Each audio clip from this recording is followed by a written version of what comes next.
Good morning, ladies and gentlemen. Welcome to this 11th edition of InnoGrid, the ENTSO-E and ENTSO conference dedicated to innovation in power system.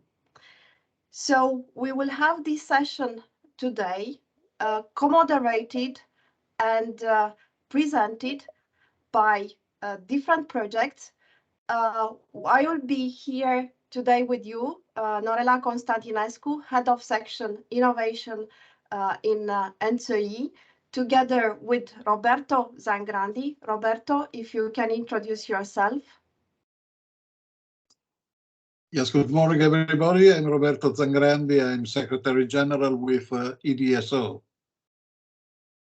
And should I give my salutation? Yes. So thank you very much, Norella, and thank you very much, all of you, for attending. And we are some 100 around this conference now, but I think the number will increase. This is edition 11 of InnoGrid. Edition 11 of InnoGrid confirms a solid cooperation between EDSO and ENTSO-E on all the topics that concern transmission system operators and distribution system operators. EDSO is strategically focused on the industry of distributing electric power in medium and low voltage to all of our consumer. And it is essential to see exactly from an industrial point of view the cooperation with the TSOs. And nothing is better than having joint projects and projects that will be displayed today here that can confirm what is the industrial approach of this cooperation.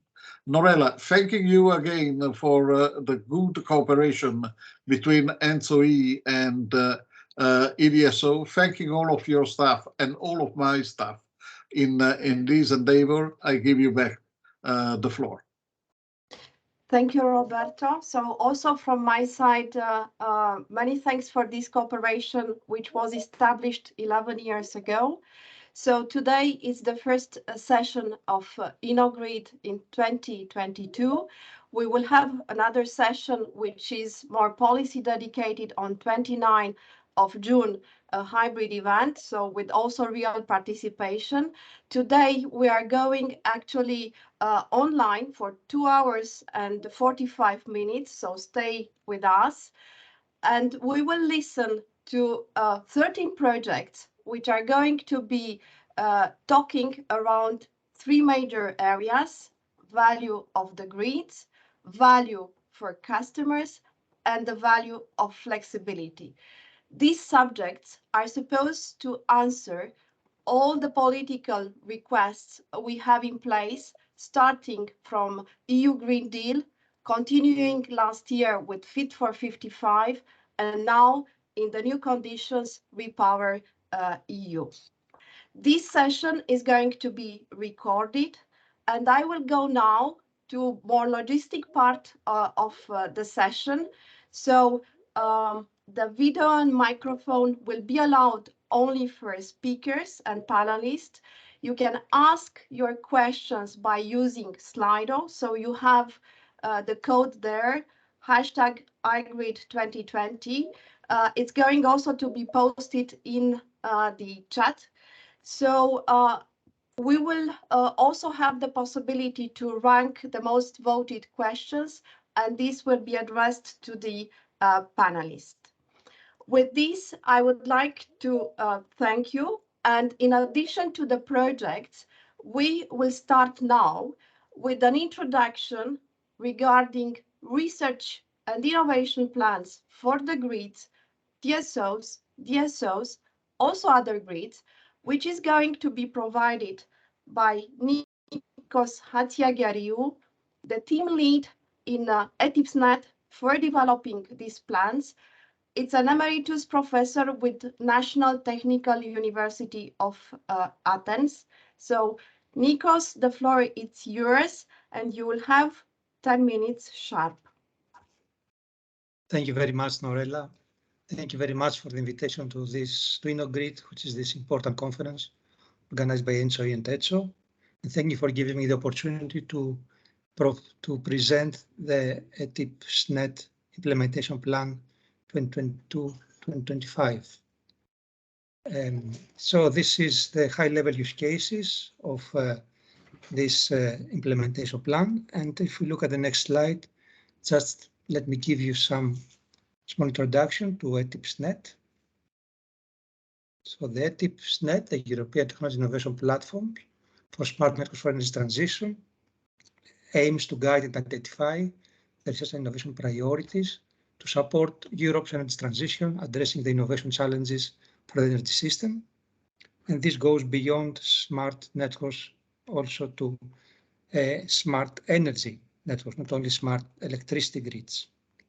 And this platform brings together the main stakeholders' views of the stakeholder associations and organizes 350 experts from the energy sector from all over Europe. And the aim is to prepare and update visions, roadmaps, and implementation plans, and provides a consolidated stakeholder view. So you see that all major associations of energy in Europe participate in this platform. So in the next slide, you can see that ETIP-SNET has provided in 2018 its Vision 2050 that sees a system that is supplied by renewables and both concentrated and distributed variable renewables. It needs a flexibility portfolio of the various resources at the distributed sources also. And this is provided also by storage solutions. It's centered in integrated energy networks, sector coupling, and of course digitalization to make this complicated system operate. So the future integrated energy system.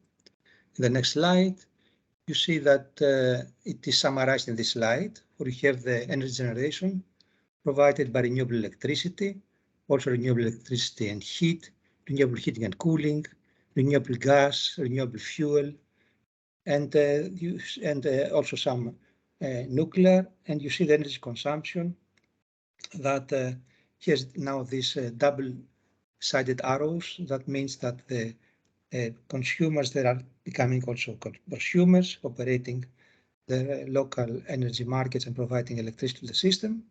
And in the middle of this complicated input-output system is the networks, the energy networks, with electricity networks in the backbone of this system, and all the conversion and storage devices that interact and provide the flexibility to the operation of the system. So in the next slide, you can see that now, in order to reach this vision, we are working on providing roadmaps and implementation plans. Roadmaps are provide the 10-year ahead path towards the future. Currently, we are updating the 2020-2030 roadmap. So at the end of 2022, we provide the 2022-2032 roadmap. And this also has a number of intermediate steps that we call implementation plans with a 3-year horizon. And currently, we have completely the IEP of 2022-2025. And the main, in the next slide, the main directions of this IEP is to, the main characteristics is to reuse the basic ideas defined in the previous roadmap, and then provide, that was organized in topics and research tasks, and now have used the terminology of high-level use cases, which really, and the associated priority project concepts that provide ideas about research calls as project concepts. And this is makes a more clearer and comprehensible view of the way we see research and innovation developing in the next 3 years. And the basic elements you've taken into account in the next slide, you will see that it is, of course, the European policies on Fit for 55 and also the current REPowerEU. And also we have studied various roadmaps and other international ideas about research and innovation, and have ended up with these 10 high-level use cases that I can describe very briefly. Is the optimal cross-sector integration and grid-scale storage, high-level use case 1. And the second high-level use case is about market-driven TSO-DSO system user interaction, which is very important, of course, to have now the TSOs, DSOs collaborating for the flexibility exploitation. High-level use case 3 is markets, the pan-European wholesale market, but also regional and local markets. The fourth family of projects is the massive penetration of renewables into the transmission distribution grid. How can we adapt and prepare the system to operate with such high penetration?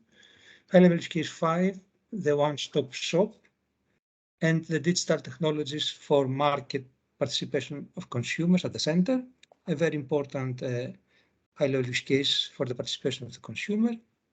Then the secure operation of the system with the widespread use of power electronics at all system levels.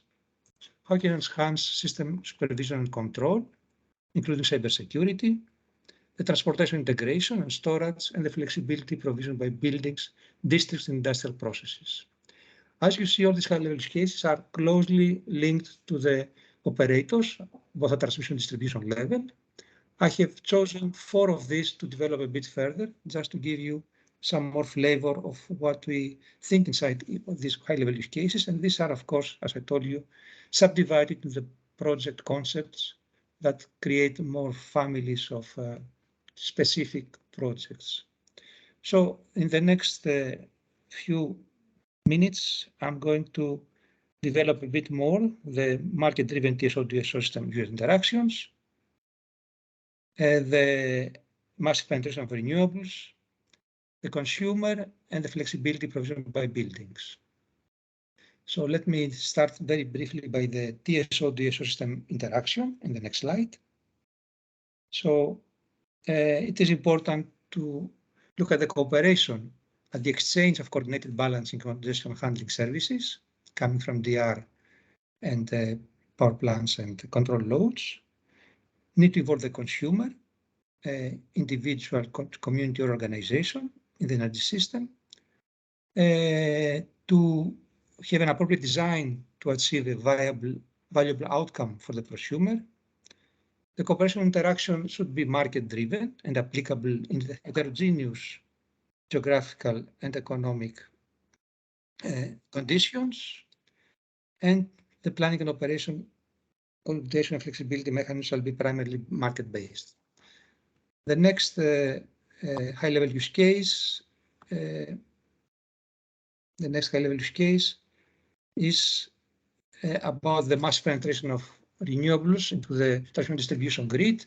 So we know, of course, the ambitious targets that have been set by the European energy system, both by the EU Green Deal package, Fit for 55, and now REPowerEU.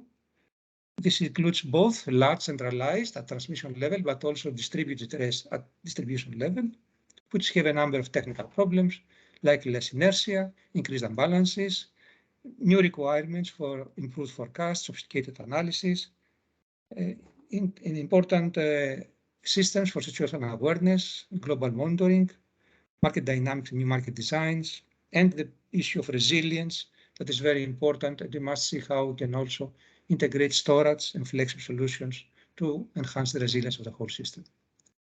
Another high-level use case that is now centered on the consumer, in the next slide, is what we call the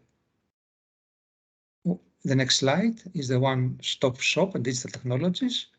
Here it is important to look at the role of the prosumers and the design of cross-sectoral energy system infrastructures, acceleration of electrification, particularly heat pumps and vehicle charging and home charging, and also how they could be integrated with the digital economy.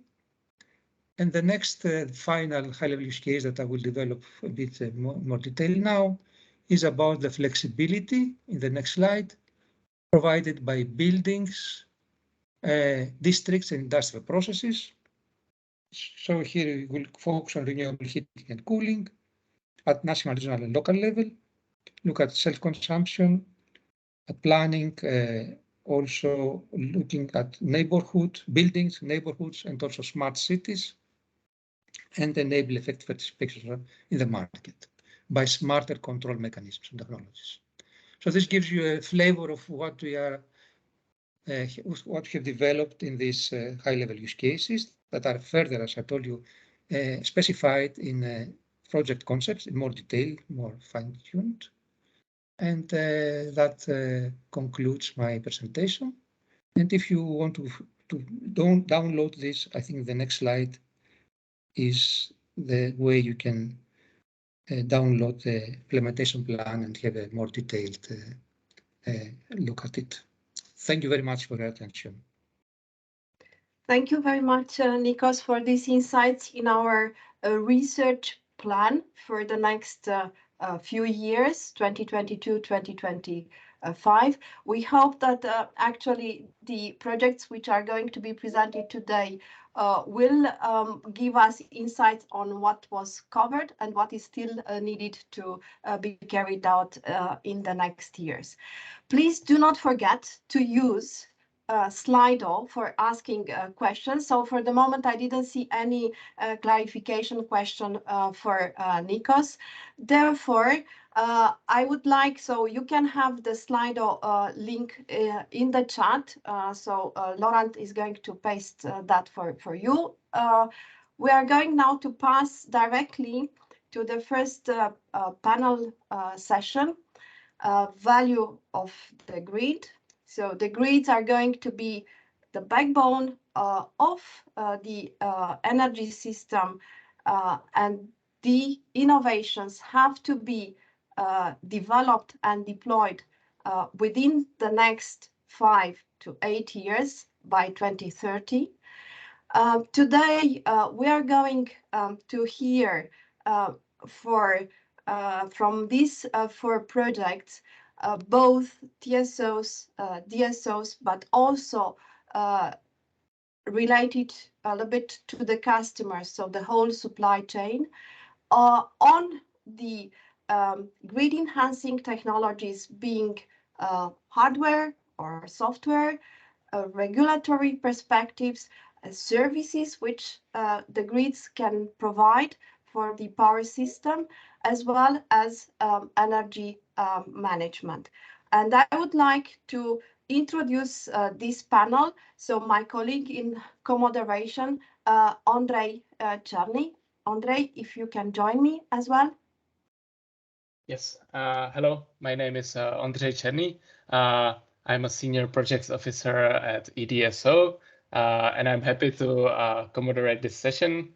I think we have some interesting projects to be displayed, and I think it's also important that they cover concrete developments in different parts of Europe and also at different stages of the energy solution supply chain. So it should be an interesting mix. And I pass the word back to Norella. Thank you, Andrei.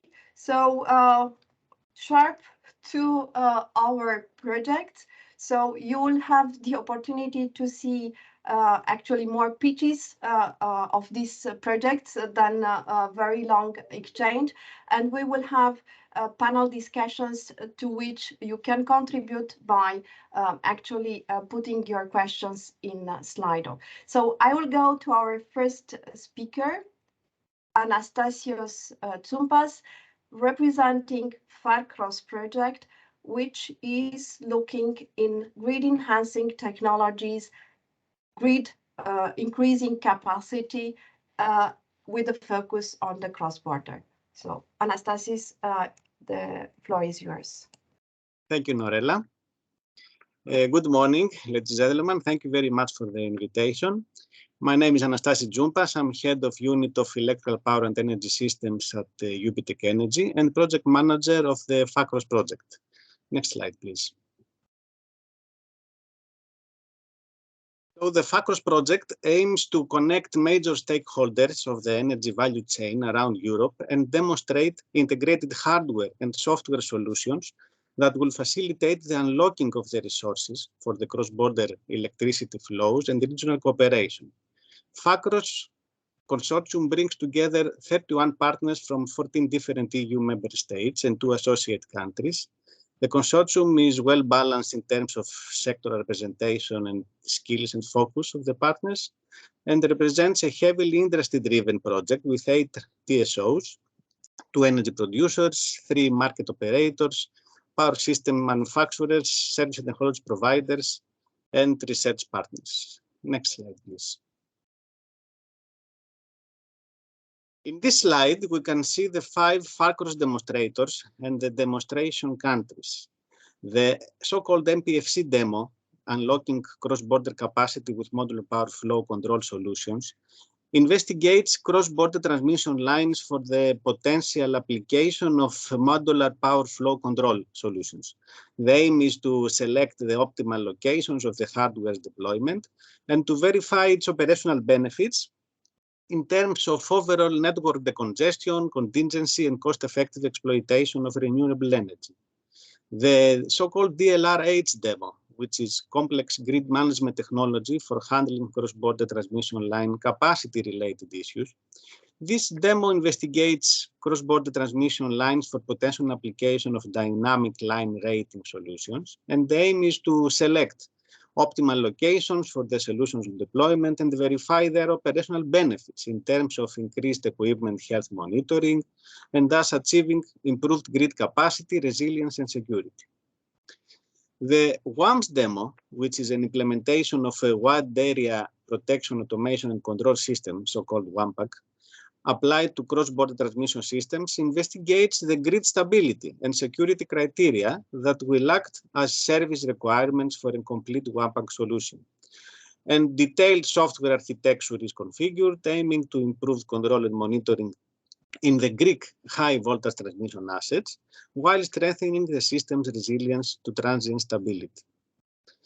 The European demo, which is a pan-European deep modeling framework for improved system operation, planning, and forecasting in the inter-TSO level, outlines the architecture and development of a European forecasting platform that TSOs can utilize for more efficient, secure, and sustainable operation of their assets.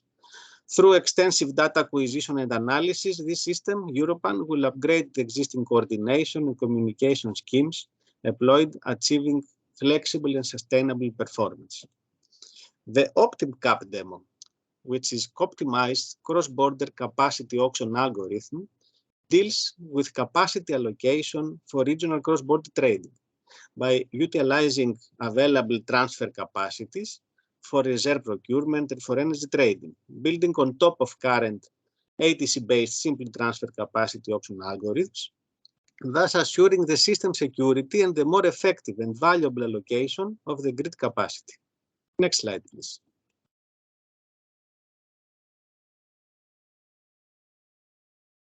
Which are the main cross-border challenges in the EU region?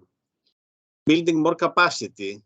By 2040, at least 93 gigawatts will be the need for additional cross-border transmission capacity in Europe, or other solutions such as storage, hybrid offshore infrastructure, smart grids.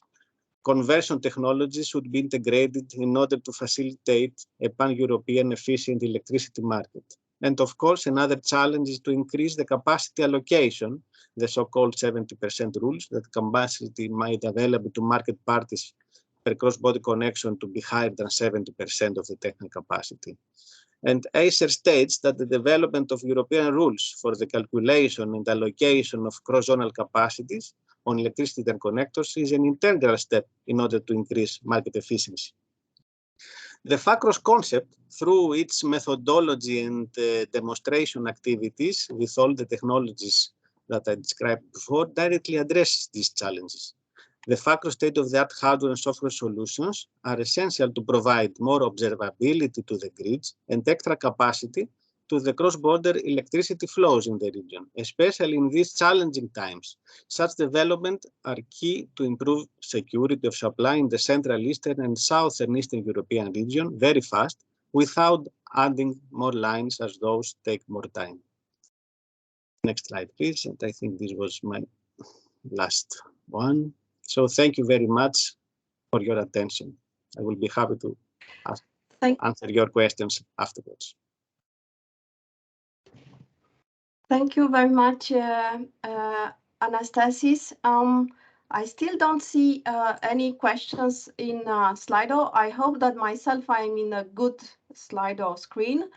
So I would like my colleagues to react at least to the welcome message which I posted there. So now we go directly to the second project of this Value of the Grids session, and I will give the floor to Nathalie Grisset, so project coordinator Osmose, and also with the RTE, the French transmission system operator. So Nathalie, to you now. Thank you, Norella. So good morning, everyone. So I think you can already go to the next slide. Thank you. So I'm going to talk to you about the Osmose project. So this project started in 2018, basically, and it ended this year in April. It's a pretty big project with 33 partners from 9 countries. It was funded by European Commission under H2020 program. And the objectives were first to quantify future needs and sources of flexibility in the European power system, and then through 4 large-scale demonstrators led by transmission system operators to foster the flexibility of storage, renewable energy sources, industrial loads, and grid. There's many topics covered in the project. I'm not going to explain all of them to you today, but you can search for more information on our website if you want. Next slide, please. So to be in line with the topic of this session, which is the grid, value of the grid, I'm going to focus on our work about interconnections that we basically identified as a real key flexibility lever for the European power system. So first, we conducted some simulation at the 2030 and 2050 horizon of the European power system. And we really highlighted how interconnections were really a key provider of flexibility at all time scales. So for example, you can see on the graph on the left of the slide, the situation of France in 2030. And it's basically an indicator that we have developed to highlight the provision of flexibility from various technologies. And what we can see on this graph is that in this situation, interconnectors are basically the second provider of flexibility. We also studied the contribution of different technologies to more short-term flexibility. And especially we saw that with more renewable generation, we'll have more short-term uncertainty due basically to the errors that will be made in the forecast of renewable generation. And thus we will need some technologies able to adapt their program more and more in the intraday and basically more closer to real time. And thus we saw also in our simulations that interconnections were really a key flexibility lever for that short-term flexibility. On the demonstration side, what we wanted to see is how we can exchange energy cross-border near to real time. And to do that, so on the producer side, we had 3 hydro producers involved in the demo from Italy and Slovenia, so HDE, HAC, and Enel. And from their point of view, the advantage of having more close to real-time process that they can assess more precisely their remaining flexibility when they are close to real time. They can have more information on their portfolio, on the hydro inflows, basically. And thus, in our demonstrator, they were able to send some, let's say, some flexibility beads up to 15 minutes before delivery time, and thus really offering all their capacity. On the network side, so we had especially Terna, the Italian TSO involved, and LS, the Slovenian TSO involved. And here also in the current process, most of the time the capacity at the borders are estimated 2 days ahead of real time, thus with a lot of uncertainty. And when we are coming more close to real time and we can use more precise data on the network, we are able to calculate more precisely what are the capacity remaining on the lines. And thus here the idea was that the transmission system operators were providing really close to real-time network snapshots which were merged together and where we identify the critical branches and critical outages on the network close to real time. Thus this process was run every 10 to 15 minutes continuously. And then this network data and this flexibility beads were sent to an optimization platform, which was able to select the feasible beads while taking into account the grid constraints. And these optimizations was run every 5 minutes, and it resulted in sending activation to the producers every 5 seconds through the IFR signal. So next slide, please. So what were the challenges of such a concept? So as you can imagine, the whole process needed to be very fast and quick because we are close to real time. So we cannot afford to have very long calculations. But still, the big challenge is to be secure for the grid, because at this time horizon, there is no operator who will be able to take any action afterwards of this activation. Thus, we need to make sure really that the beads will be activated, do not create any grid constraints, and that's a really challenge.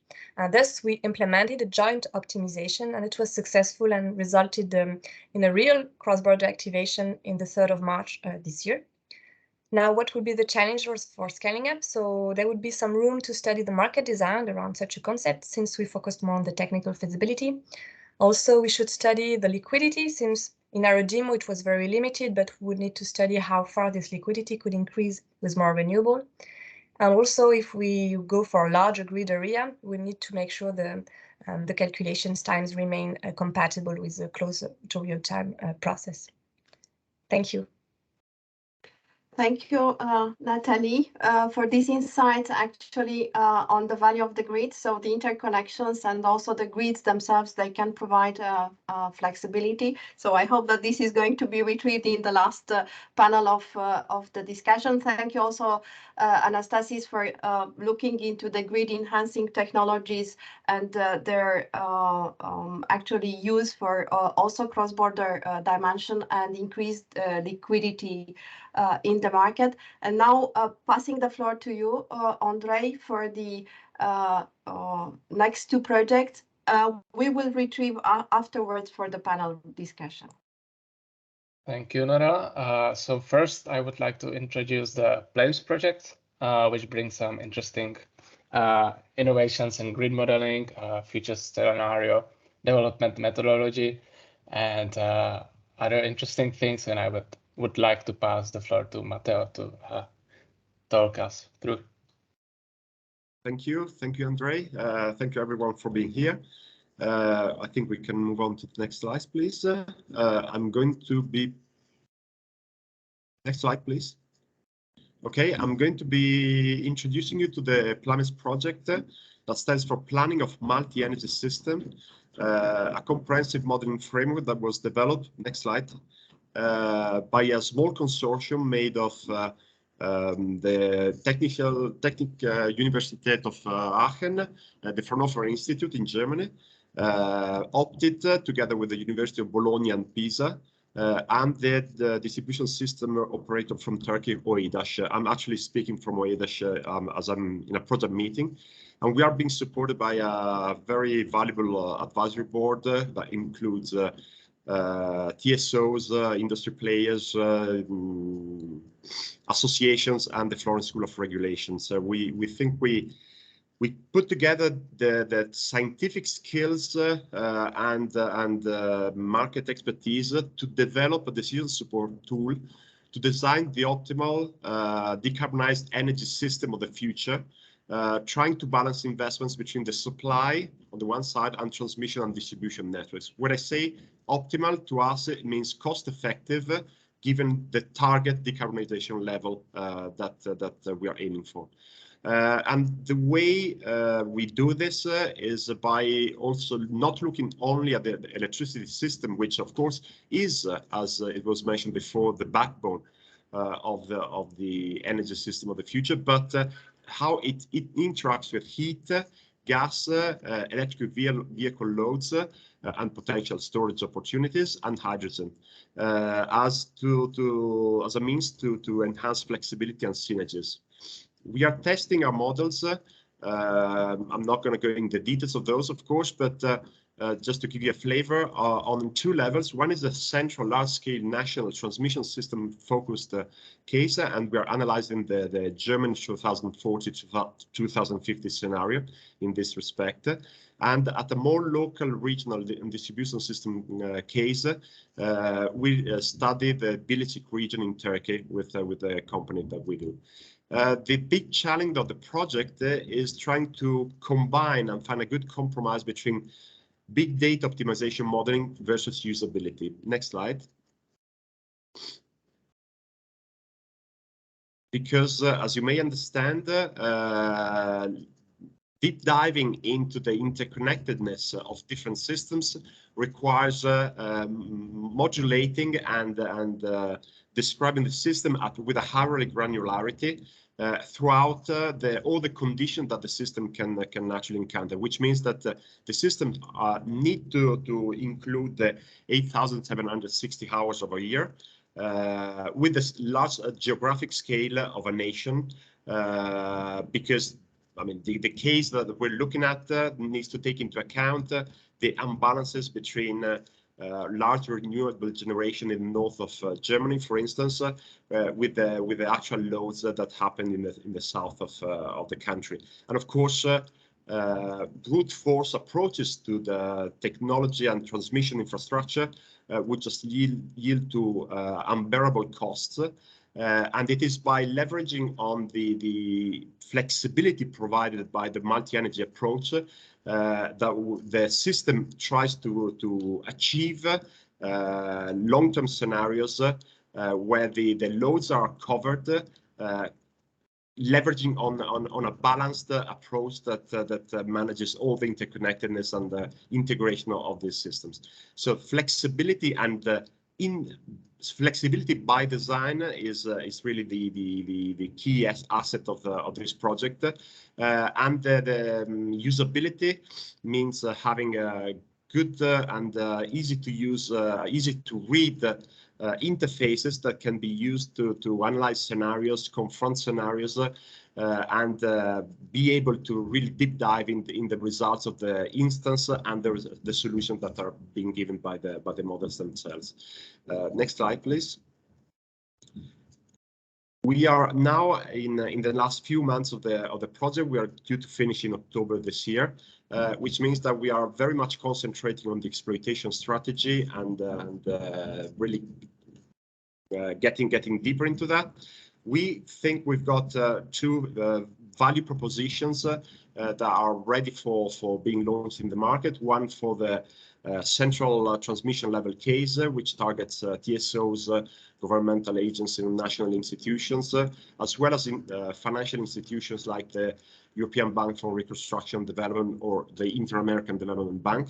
And in this case, the tool can be seen as a means to design national decarbonization transition paths, support regulation and policy making, understand how different technologies will actually play their role in the future energy scenarios, as well as supporting long-range investments. At a more regional distribution level, the target, of course, are more DSOs and local government and agencies, and maybe investors, to really assess how the local distribution network can react with the challenges of future electrification, as well as increase decentralized renewable energy sources. The approach that we will adopt will of course be based on quite some support from the project partners for setting up the configuration and analyzing the scenario, but we also include and are ready to provide the capacity to have the tool itself available for the end user, so that it can run some simulation autonomously and navigate solutions, so that these become ongoing assets for the planning of the future energy systems. We are already looking and discussing with some interested early adopters, but of course we will be very glad to enlarge this search. Please do follow us, and I'll be responding to your questions in the panel.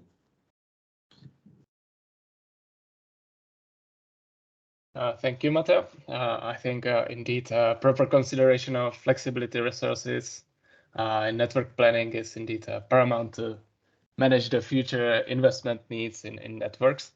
And flexibility also leads me to the next presentation of the iElectrics project, which focused on development of flexibility resources in medium and low voltage networks, and especially looking at the potential of local energy communities. And I invite Noemi to continue with the presentation. Thank you. Good morning. I am Noemi. I'm head of grid operation and planning team in CIRCE. Okay. eElectrics has received funding from the European Union's Horizon 2020 Research and Innovation Programme.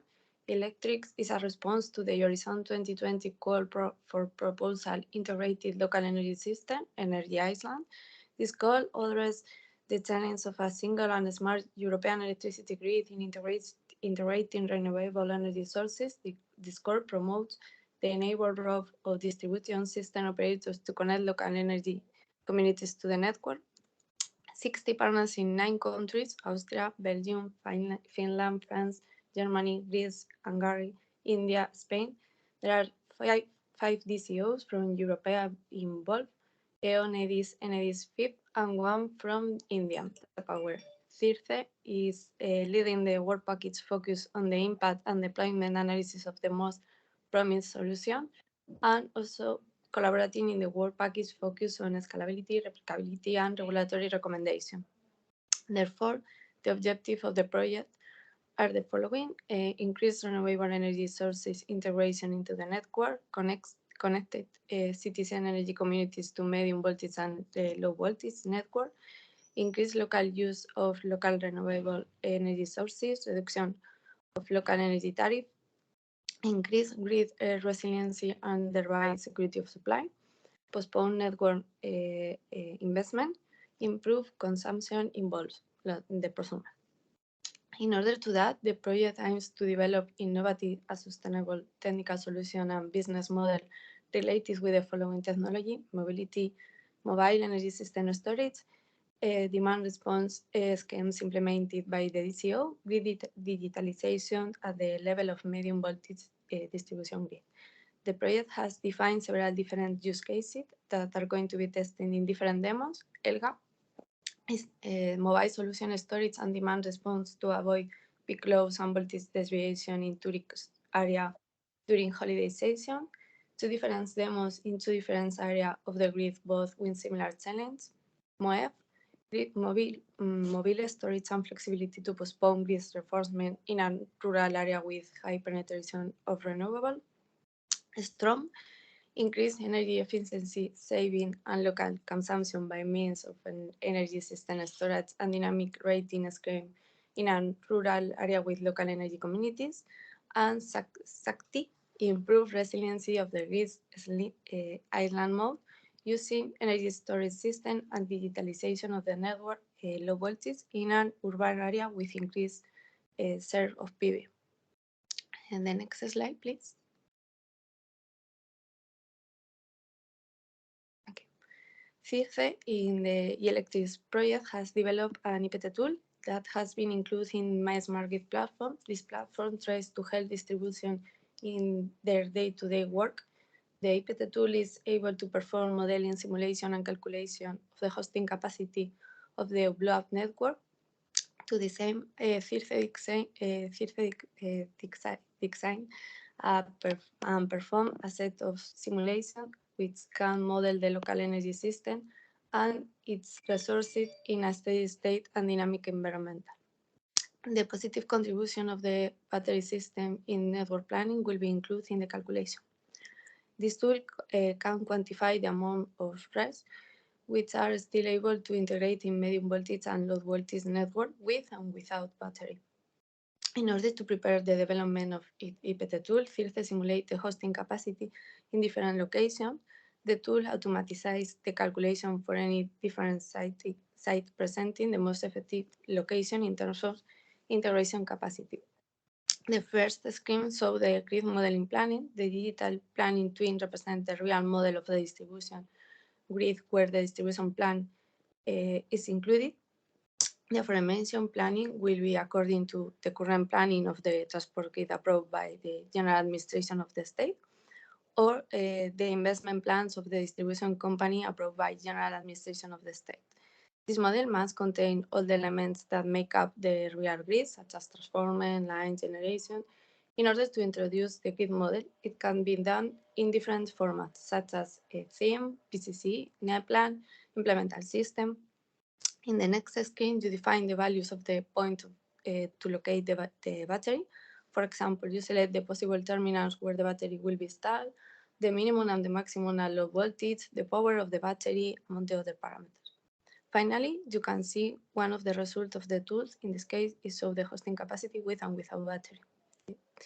As mentioned above, this tool has been included in my Smart Grid platform that CIRCE has in service. It also contains the algorithms for calculation, access, and connection capacity in accordance with Spanish regulation, and the DCO toolset that make possible to monitor the grid in real time and intraday. And in the event of grid problems, for example, congestion or voltage deviation, the tools propose different solutions. Okay. Next slide, please. Okay. The main challenge we have faced in the electric projects, in many cases, demand is not similar in order, is not on a similar order of magnitude of as generation. Therefore, improve associated with demand response or storage technical mature solutions are not relevant. The regulatory framework of most member state does not contemplate use of storage and on-demand response by the DCO for flexibility. This has to be done by an additional figure. This is a disincentive for DCOs to engage in this business model. In some countries, it's investment that if there is no one else offering to provide this service, the DCO can provide it.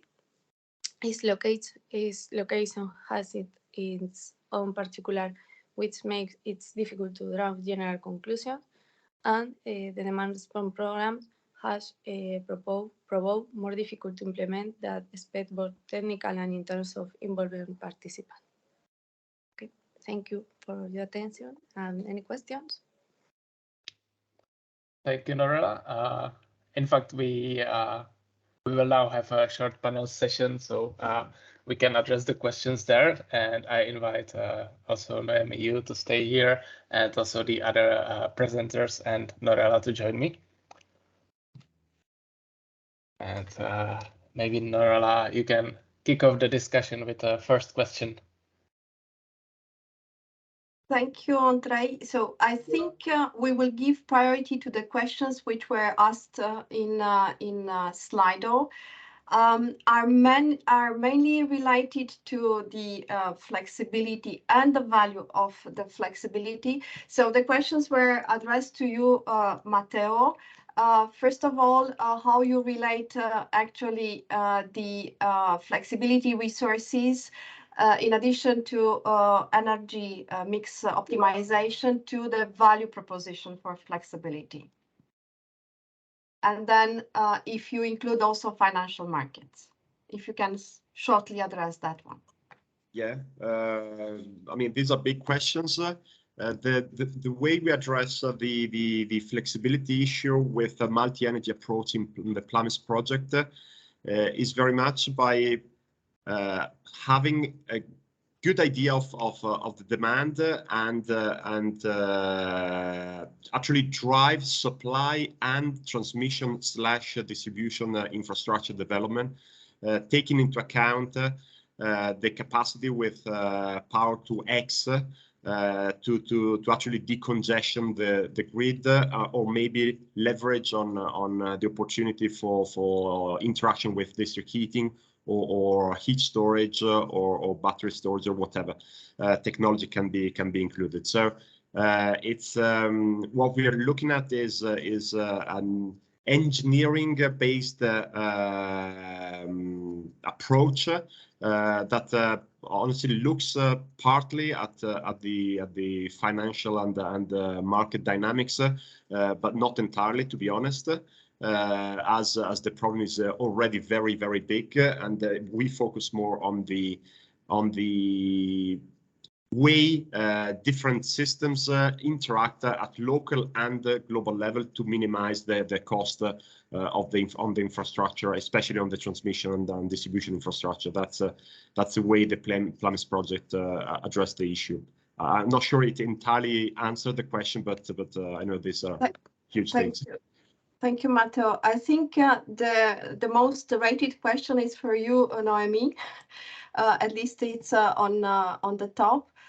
For the project iElectrics, you opted to introduce the local flexibility by using the network tariff and not by actually using the local flexibility market. It's a question. So which of the options you used? Thank you. Okay, thank you. I'm not an expert, but I think it was defined in the Can project. we see you, Noemi? Please. Yes, you can see me? You can. Yes, hello? I cannot see you, sorry. but go ahead. Yeah, sorry. Sorry, I know switched on my camera, sorry. Okay, in this project, it was defined to use the network tariff because it's a requirement of the project. It's defined by the project. It's not an option to introduce the local flexibility market because when the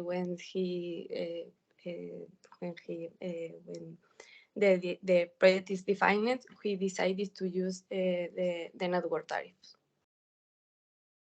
Thank you, Noemi. I'm going to pass now a little bit to Osmose project. So for you, Natalie,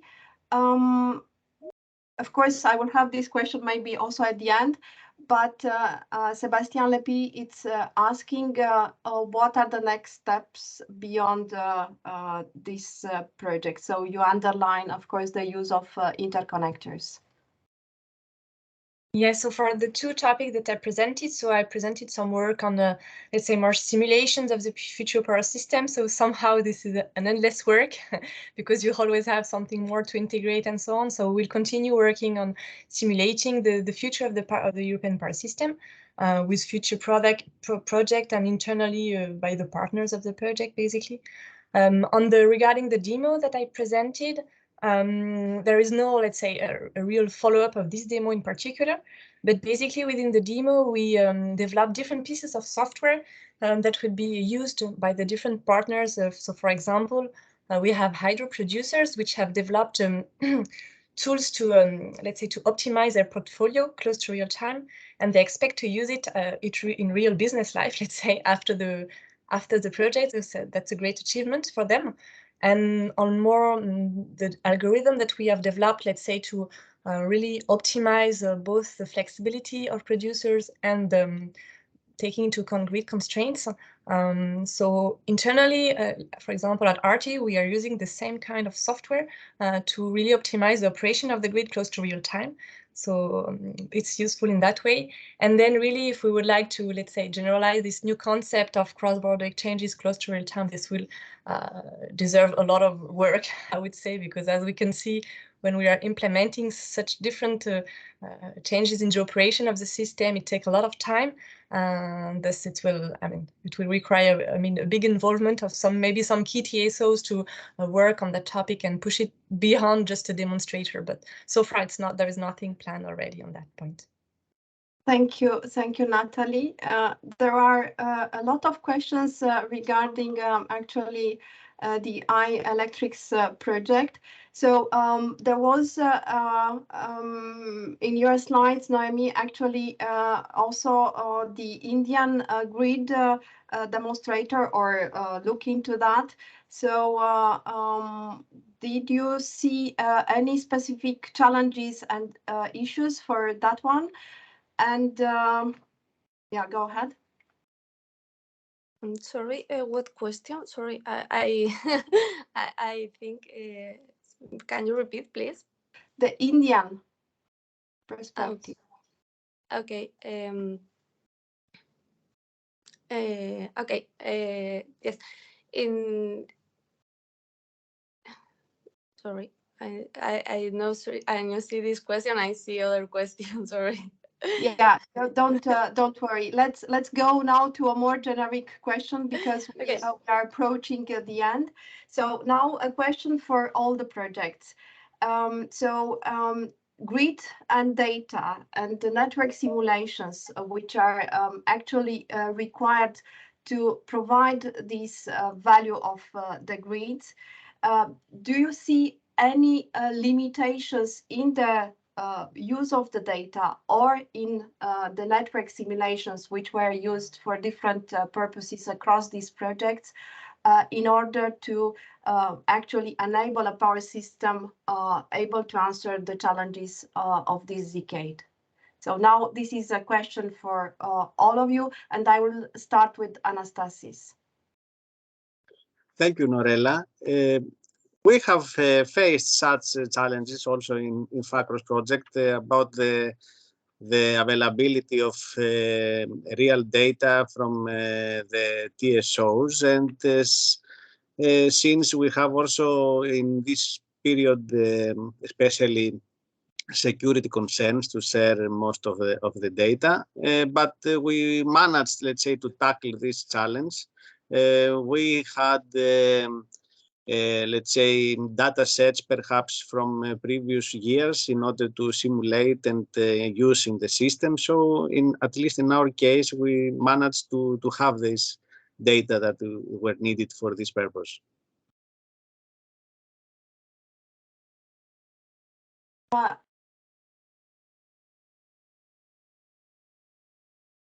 Thank you, Anastasis. If I can have very fast your view, Natalie, as well as Matteo and Noemi on the data. Yeah, so one thing we The had simulations. to address in our demo was to merge basically network data from different TSOs really close to real time. So collect those network snapshots and merge them.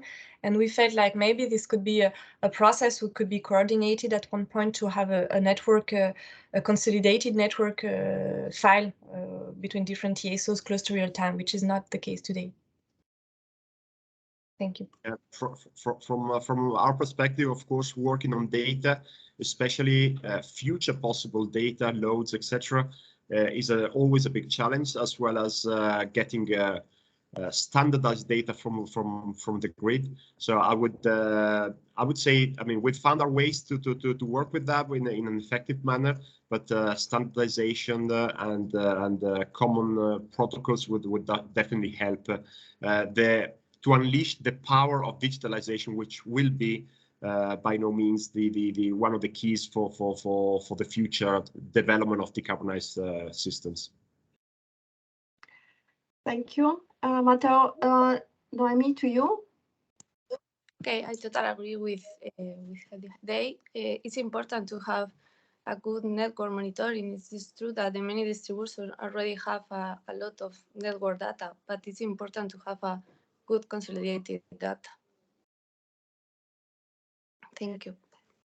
Thank you. I think we are coming to the close of this session. So one question and one short answer.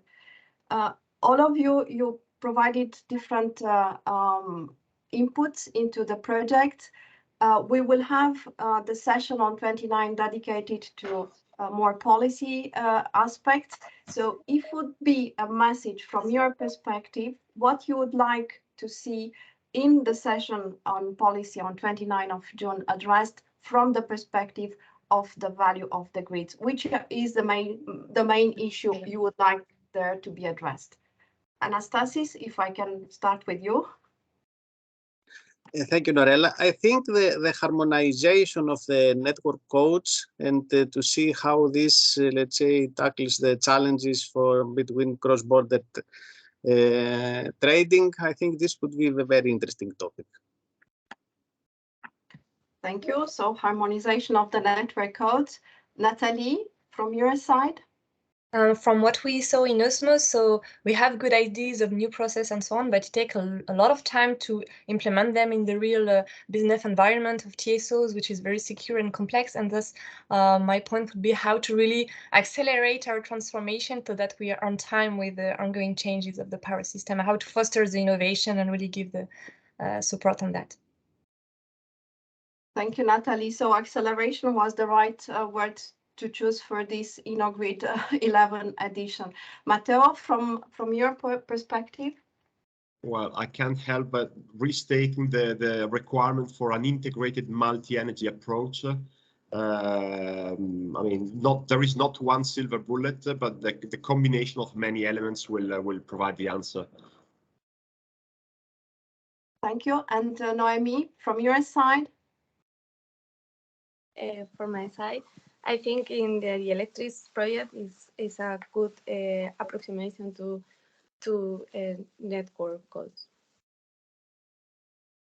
Thank you. So network codes, harmonization, and integration of different energy sectors, and also acceleration. So this is, I think, the final outcome of this session of the value for the grids.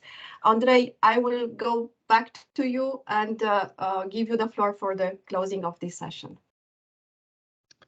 Yes, I don't want to take time from the other sessions, so I just say briefly thank you to all the participants. I wanted also to point out that you can also, and now I'm talking to the project presenters, you can also answer the questions directly on Slido if you find some questions that you didn't address live in the session. You can still put a written reply there. And now I will pass the word to the next session. Goodbye. Hello, thank you very much, Andre and Norella, for a very interesting session, and thank you for keeping the time. My name is Claire Camus. I'm Communication Manager at ENTSO-E, and I have the pleasure to co-moderate this session with Catarina Augusto from EDSO. So today we will talk about how to make consumers agents of change for the energy transition, and we will have a very good lineup of very innovative projects in this field. So in the interest of time, because we're already a bit late, I will pass on the floor to Catarina. Just be reminding to use Slido for your questions. We'll take them during the Q&A. And Catarina, the floor is yours to introduce the first project. Thank you, Claire. So I'm Catarina Augusto from EDSO, as Claire presented me. And I'm responsible for the technology committee and the senior technical and project advisor. And just a quick presentation before we start with our first project from the 4 amazing projects that we have here today on this customer session. And we start from with the project ACEPT with Nicholas Stapoulos. So Nicholas, I invite you to join us and to turn on your camera. Hello. Thank you very much, Katerina. Hello from Athens. My name is Nikolaos Stathopoulos. I'm representing Hypertech and the ACCEPT project. ACCEPT meaning here active communities and energy prosumers for the energy transition. Next slide, please.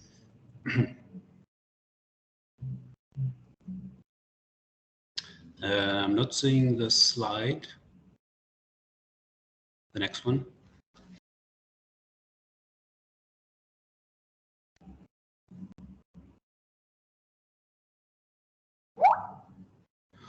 Okay.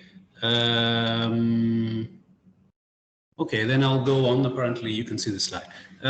So the project started in January 2021 and has a duration of 3.5 years. We're approaching the midpoint of our project then. We just had our 3rd General Assembly last week. We have joined forces. In total, we have 16 partners and 4 demonstration sites, pilot sites in Greece, in the Netherlands, in Spain, and in Switzerland. Okay. The project addresses the following major challenges: grid integration of variable renewable energy sources, untapped flexibility potential of energy communities and prosumers, and citizens' involvement in the energy transition towards more democratized energy markets. In this context, the project, we're now developing through the project a digital tool that energy consumer communities and prosumers will be able to use in order to keep a closer eye on their energy behavior, participate in demand response events, and gain access to new revenue streams. The tool that we are developing comprises a network of sensors, energy meters, and device controllers for monitoring and managing available devices and assets at both household level and community level. These devices include HVAC systems, domestic hot water systems, but also electrical vehicle charging, and also electricity generation using PVs. In parallel, sorry, I'm still on the previous slide. Thank you.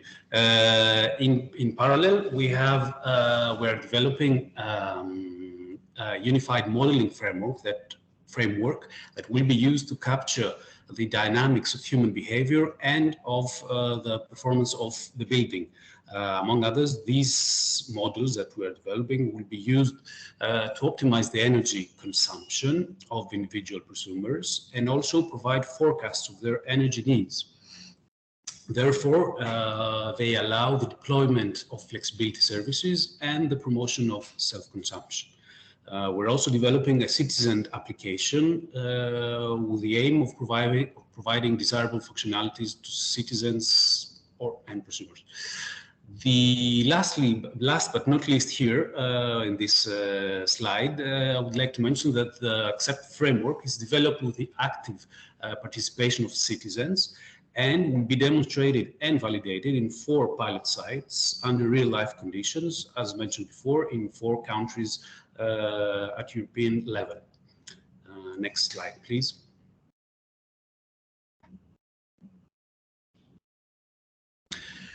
The ACCEPT solution puts consumers at the center by providing innovative technologies and services that, as just mentioned, are developed in close collaboration with them. Our digital toolset will ensure significant energy and costs savings, automation and increased convenience, and also through the citizen app that we're developing will allow enhanced monitoring of indoor conditions for the occupants of the building and also monitoring of their energy consumption. The ACCEPT solution promotes self-consumption while introducing consumers to energy and flexibility markets through communities, and also providing means for empowering consumers' participation in energy markets and properly protecting them against market threats and risks. More generally speaking, the aforementioned services lead to increased energy awareness and promote the engagement and active role of prosumers and energy consumer communities to the energy transition. Next slide, please. Nicholas, sorry, just to say to wrap up because you are finishing the presentation. Thank you. Thank you. This is the last slide. So the last slide concerns the challenges to scale up. We have noted here some of them. We consider to be the major ones. First of all, it's the fragmentation of EU policies. So we have different aspects such as energy communities, demand response, distributed generation, that are treated in different pieces of legislation, and even more, the transposition to national legislation is a second issue, as this is not happening at the same speed and with let's say at the same conditions. Another issue is the market maturity. So even, for example, if flexibility market is, for example, if demand response is properly addressed through legislation, the market is not ready 100% level yet. Also, we have interoperability and communication as a challenge. as we are exchanging information and we have to control devices having a different different systems, different communication systems. And one last issue is the participation of citizens, as citizens don't always have correct information or the whole information. So this might lead to mistrust or doubt. And there are also low or lack of incentives for them to participate. This concludes my presentation. So the last slide is the thank you slide. And also you can, of course, follow us on our social media, through our social media channels and our website if you want to follow the project and see updates for the project. Thank you very much. Thank you so much, Nicholas. I'm sure that will be very interesting questions in the Q&A session for ASEPT. Thank you. And I pass the word to Claire to the next project. Thank you very much. So the next project is coming from France, and we'll be talking about plug-and-play solutions for consumers to manage their energy bills and their carbon footprint, which is a very topical subject in our current energy context. So Fabien, the floor is yours. Thank you, Claire. Thank you, everyone. I'm Fabien Berger, the co-founder of Fractal Energy.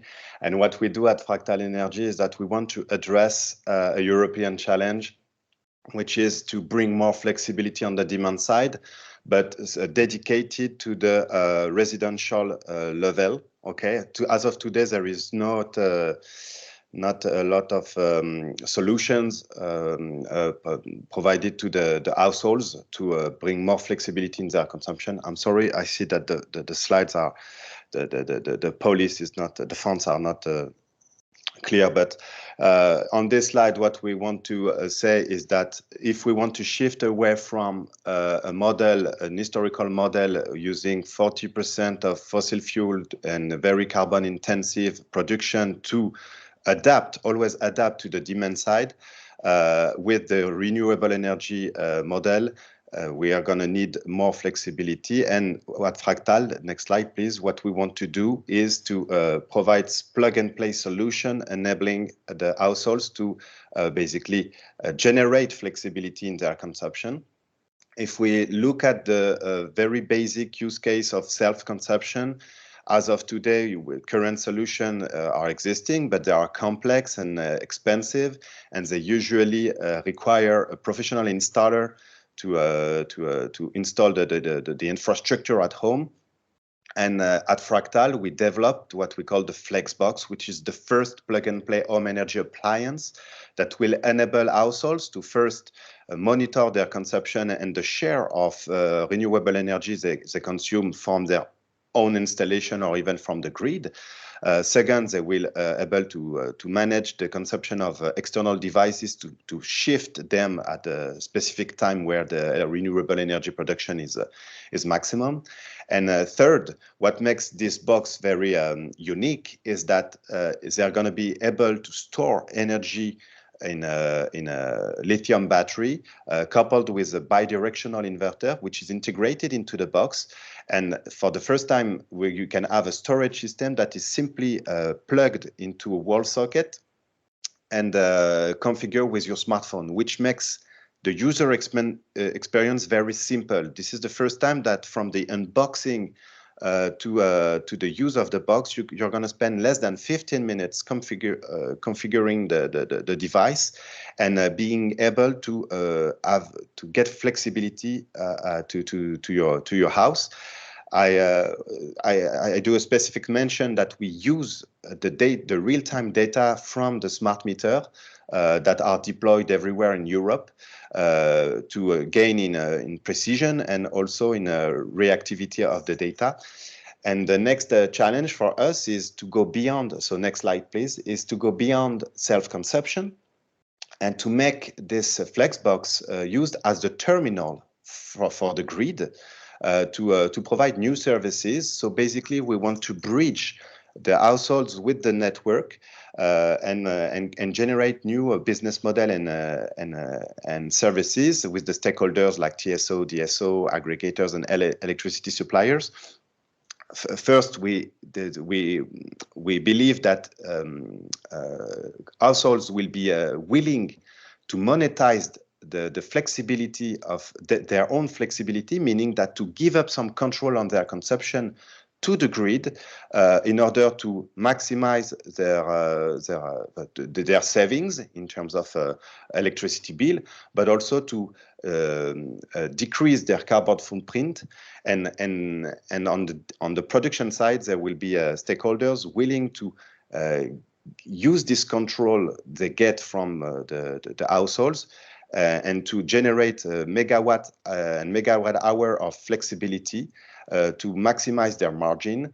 Of course, shave some consumption peaks, but also to stimulate the consumption on the demand side in case of a surplus of renewable energy. So this is what we do, and of course, I'm available for any question. Thank you very much, Fabien. That was within the time, so thank you very much. Very interesting, and we'll take questions later on. So maybe, Katarina, you want to introduce the next project? Yes, thank you, Claire.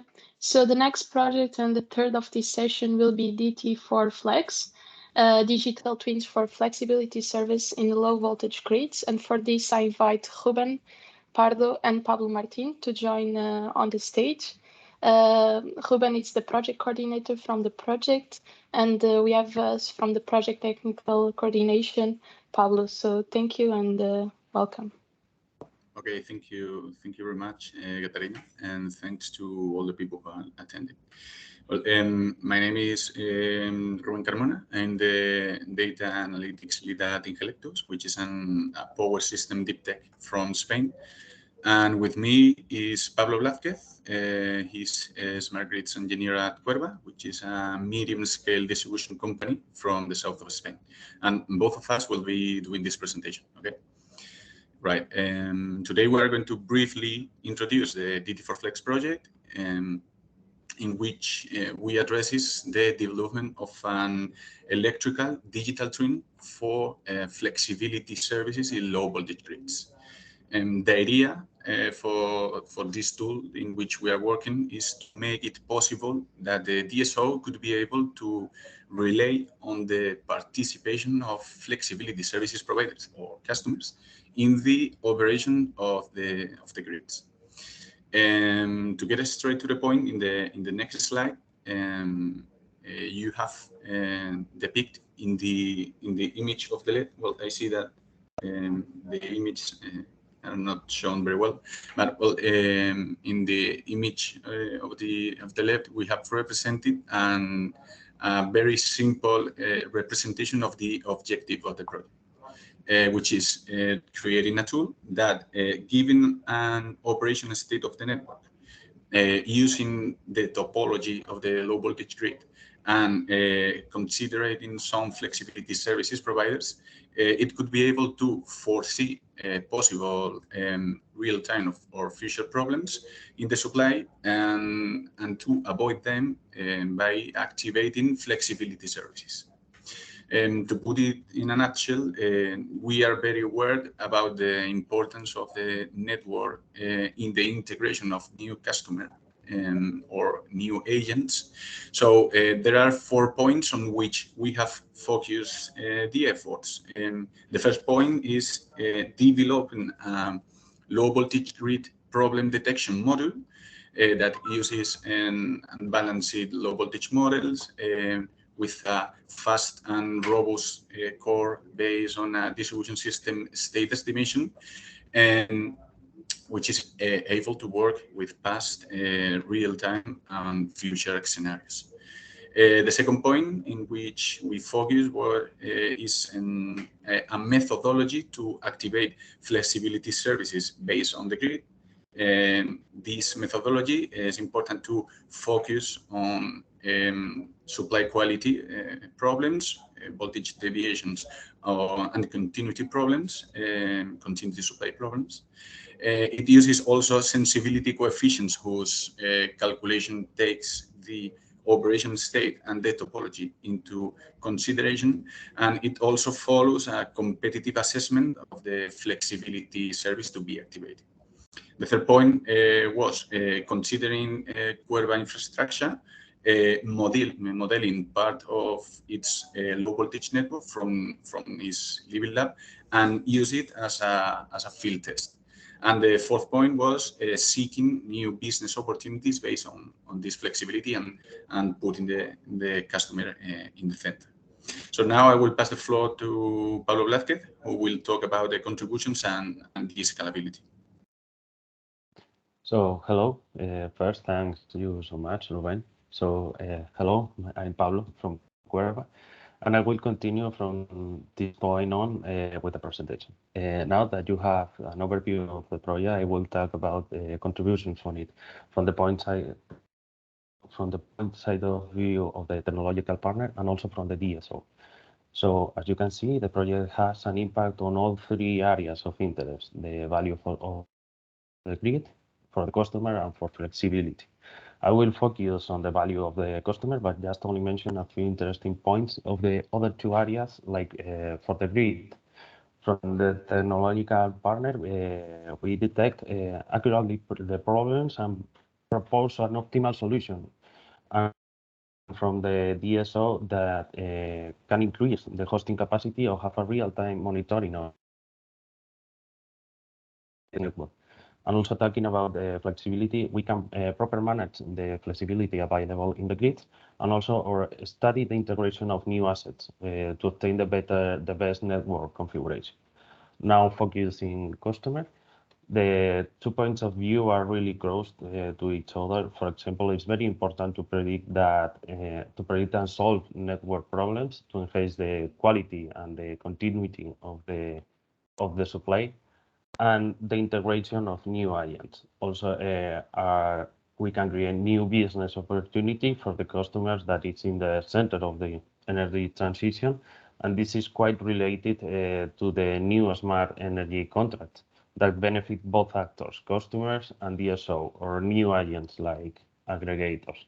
Again, the supply enhancement, and or all about the environment of the energy as a service by extracting value of the data.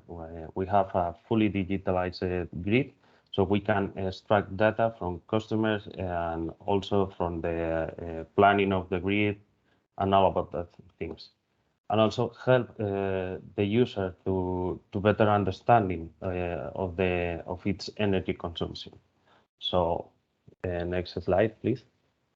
Sorry, Paul, just to interrupt, but just to wrap up, you are arriving to the end. Thank you. Okay, I will hurry up.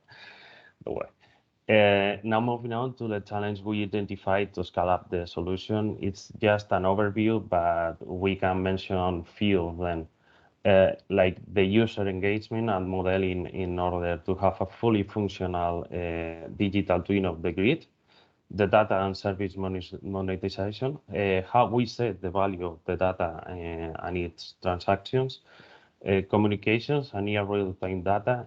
So we need to reduce data acquisition time in order to have a really functional digital twin. The demand response, and I'm talking about the real management of the flexible assets installed in homes. We are facing as DSO a real problem with the integration of new DERs, and so this solution is quite important for us. And also the definition of and regulation of new roles in the energy environment, like the aggregators. And next slide, please. So finally, can see it now. Finally, just mention who found and support this project. So thanks to the Ministry of Industry, Trade and Tourism within the support program for innovative business clusters with the funding from the European Union through the Next Generation funds. So thank you so much for your attention. Thank you very much. Thank you very much, Ruben and Pablo, for the presentation of DT4 Flex. I'm sure that will be very interesting questions on the QR session in the end. Now I will pass the word to Claire for the next project. Thank you, Katarina. So I would like to welcome Rita Dornmer, who is consultant at Baum Consult, and will introduce Fever. We'll talk about flexibility, aggregation, and management with a perfect segue to the last session of today, which will discuss value for flexibility. So Rita, the floor is yours. Yeah, thank you very much. And I'm very happy to be here. Like said, my name is Rita Dornmeier, and based in Munich, researcher at Baum Consult, which is one of the 17 partners in the project consortium of Fever. We started in February 2020. The project runs for 3.5 years, so 1 year last to go. And the objective of Fever is to design, develop, and demonstrate flexibility-related solutions and services, aiming to use energy resources more efficiently, ensure resilience and security of the grid, and all that at affordable costs. So our solutions are threefold, like shown in the slide. So once we for one time we focus on the DSOs to support their grid management and operation with solutions like critical event prevention, enhanced grid control and optimization, and so on and so on. Another focus we have on market operators, both for large wholesale markets, but also regional markets. And there we develop market mechanisms for trading flexibility. And the third focus we set is on flexibility providers and aggregators. And here we are developing management systems, including peer-to-peer energy and flexibility trading within the energy communities, which I will talk in a second about. So like I said, these are the three focus points we set, and of course the combination thereof and or the cooperation between these roles in the system. We have 3 trial sites and 1 lab trial. The trial sites are in Spain, Germany, and in Cyprus. And there's 1 lab trial in Greece. Today, I'll focus on the field trial in Germany, where we have a large focus on energy community. And this brings me to the next slide, where we have a closer look on the energy community. We want to set up there in a town called Wunsiedel and also a town called Haßfurt. They are both part of this trial, and we want to bring value for customers. That's the focus today, and also the focus in Fever by implementing this peer-to-peer energy and flexibility trading solution in the trial sites or in the trial in Germany. We want to have safe and reliable energy supply for all the members and also the regions around the energy community. We hope to increase the regional commitment and community feeling in this region. We want to increase the use of local and renewable resources. We want to support energy transition or enable participants and private persons to support the energy transition. Which is, I think, we can't go without private persons. We need to include them. Also, we hope to have a cost reduction for them to have a money-wise value for customers. And also, we want to think about local value creation, which we think is very important when thinking about energy communities and including persons, that they are feeling like a community and have local values increased. The biggest challenges we are facing or we see upcoming, which is on the next slide, are, like I think already said by Nikos in the beginning, on interoperability. of already existing systems, new systems, and any combination thereof. And we need to enable the systems to talk to each other on a technical level. Also, regulatory barriers are there in some national states. For example, local energy communities are not yet defined. Also, business models are a thing. Local energy communities need some business models, and this is a difficulty to come up with the business models. And last but not least, acceptance, both from end customers, but also from established roles in the system. I think some have difficulties to accept new developments and new solutions. And that's all from my side. Many thanks, and I'm looking forward to the discussion. Thank you very much, Rita, and thank you for sticking to the time. I will maybe invite all the participants to turn on their camera, and maybe also invite Katarina to join. We will start the panel discussion. We have received quite a few questions on Slido for each of your projects. So maybe what I propose is for Katarina to present the questions that we have received for Accept, and then we will move on to the next project. Thank you, Claire. So starting for Accept, I have a question for Nicholas. So Accept, the project that is on active communities and energy prosumers for energy transition. And the question comes as how have you managed the delivery on the burn of the prosumers to avoid their need to constantly interacting with the app? Yes, that's a good question. That's something we're also discussing within the consortium, and also it's the feedback we're receiving from the demonstration sites. So what we are developing actually runs an automatic management of the devices of the prosumer. We have machine learning algorithms that are trained from the behavior of the occupant, and then our solution will automatically adjust their devices in order to respond to demand response signals or optimization requests. So we do not have push notifications sent to the customers every 5 minutes or 10 minutes. However, the customer always has the opportunity to adjust, and they have the full control over their appliances and can override if they wish the automatic system at any time. And this also provides new feedback to the algorithms, so then this is taken into account for next replies to signals from the operator. Thank you, Nicholas. Thank you.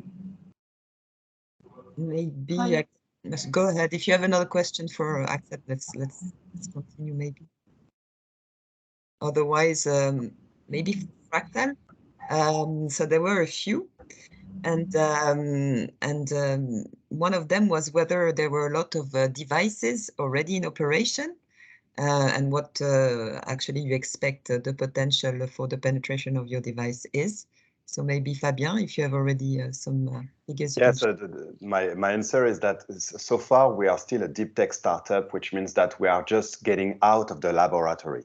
Our development on the bidirectional inverter, which is the key of this technology to make it simple and accessible into households, is barely going out from the lab.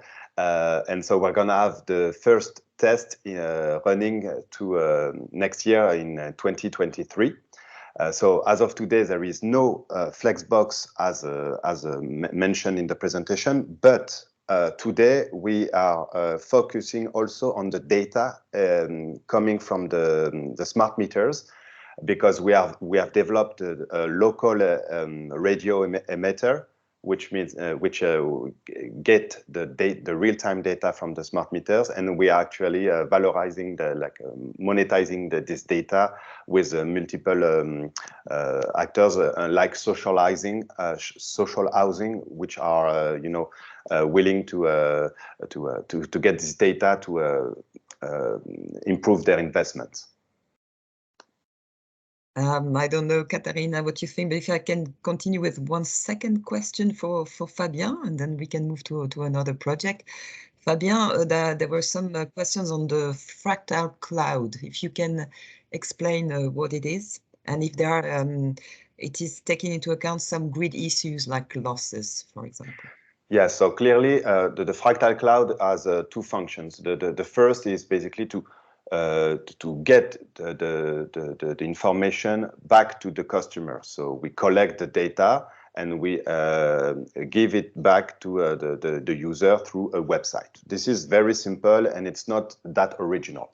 But the second function will be the aggregation of multiple boxes to virtually have the storage power of industrial asset, okay, from a megawatt and megawatt hour of capacity.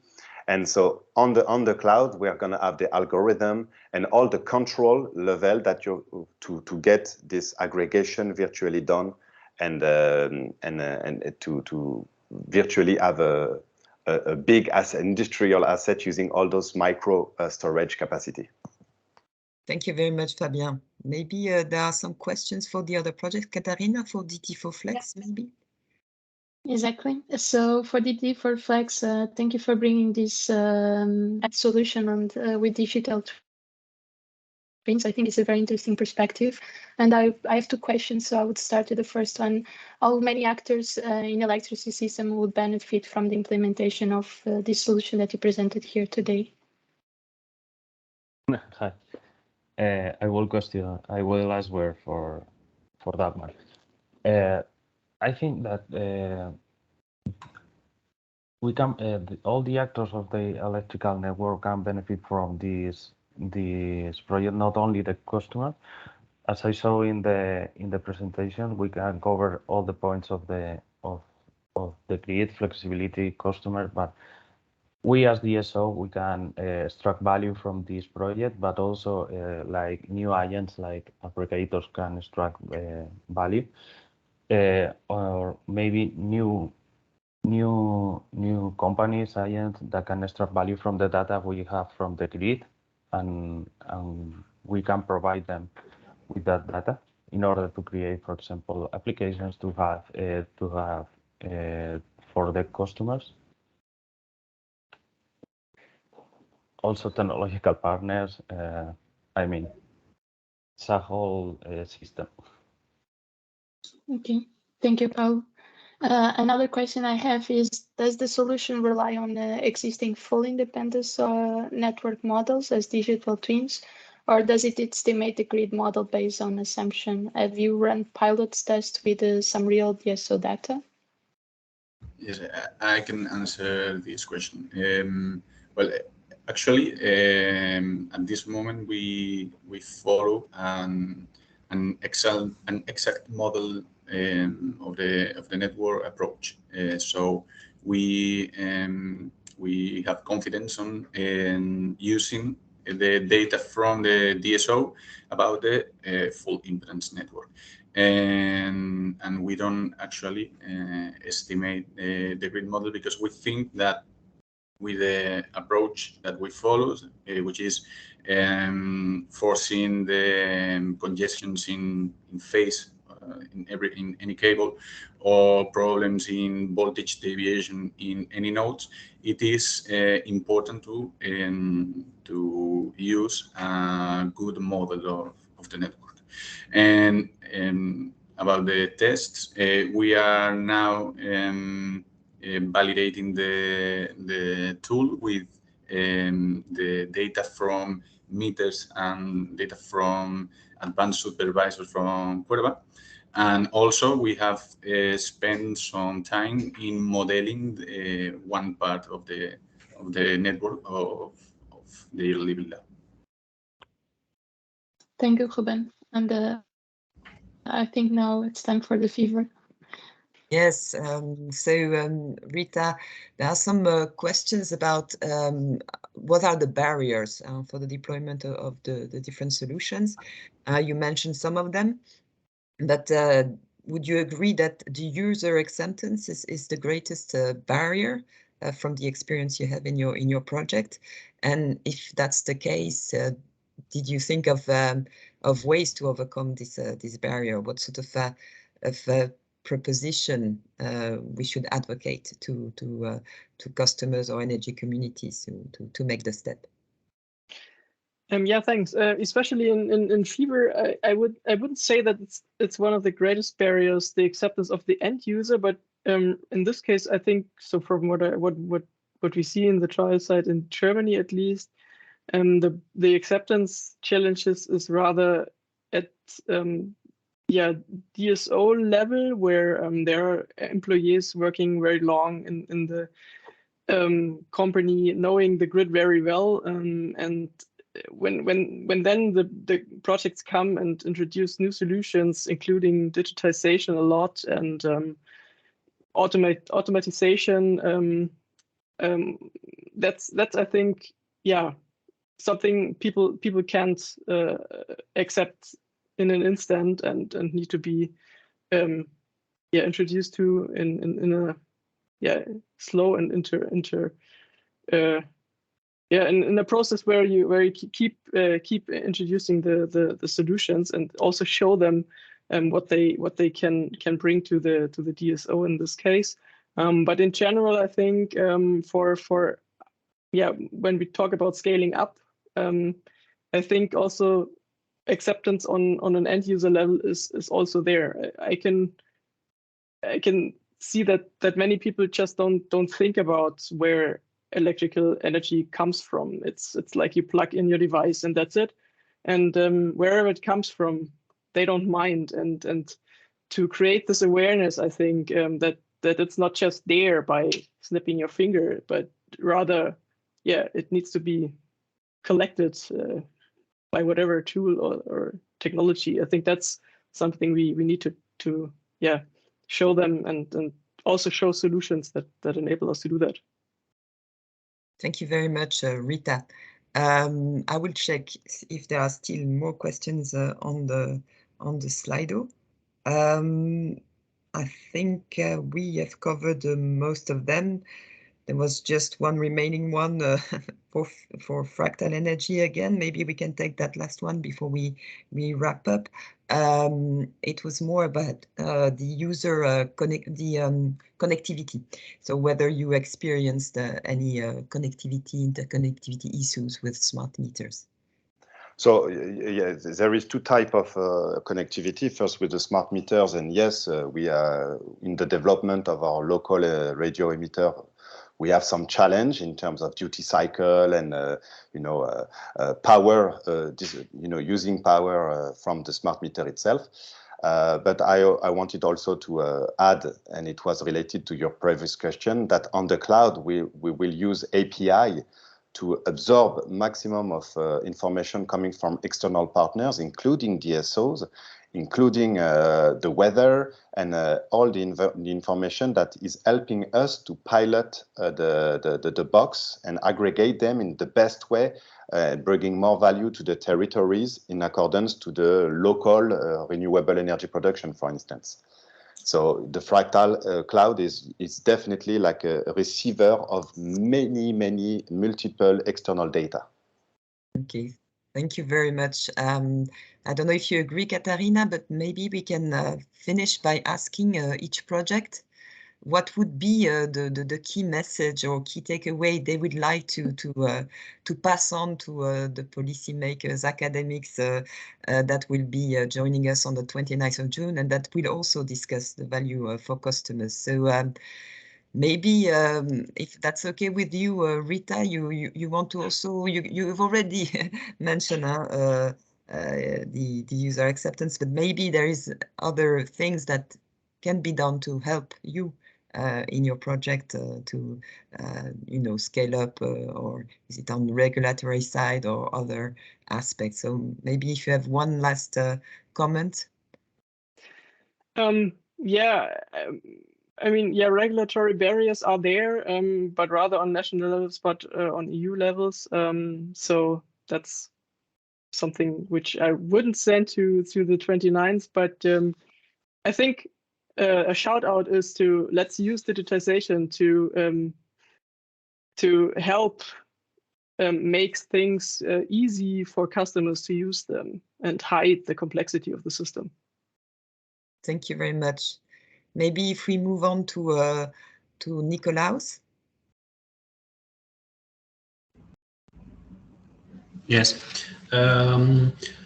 So I think one aspect is how the EU policies are transposed to each country. So we've seen, for example, now we have our third GA. We saw that in different countries we have different level of implementation, and that's something that it's not easy to cover in the project. And the other aspect might be how citizens perceive the changes that are happening in the energy system. And of course, we've seen some frustration recently in many countries. That was also another thing that we discussed in common, especially with the events of this year. And maybe, so this points to that more explanations and in simple way, maybe to customers and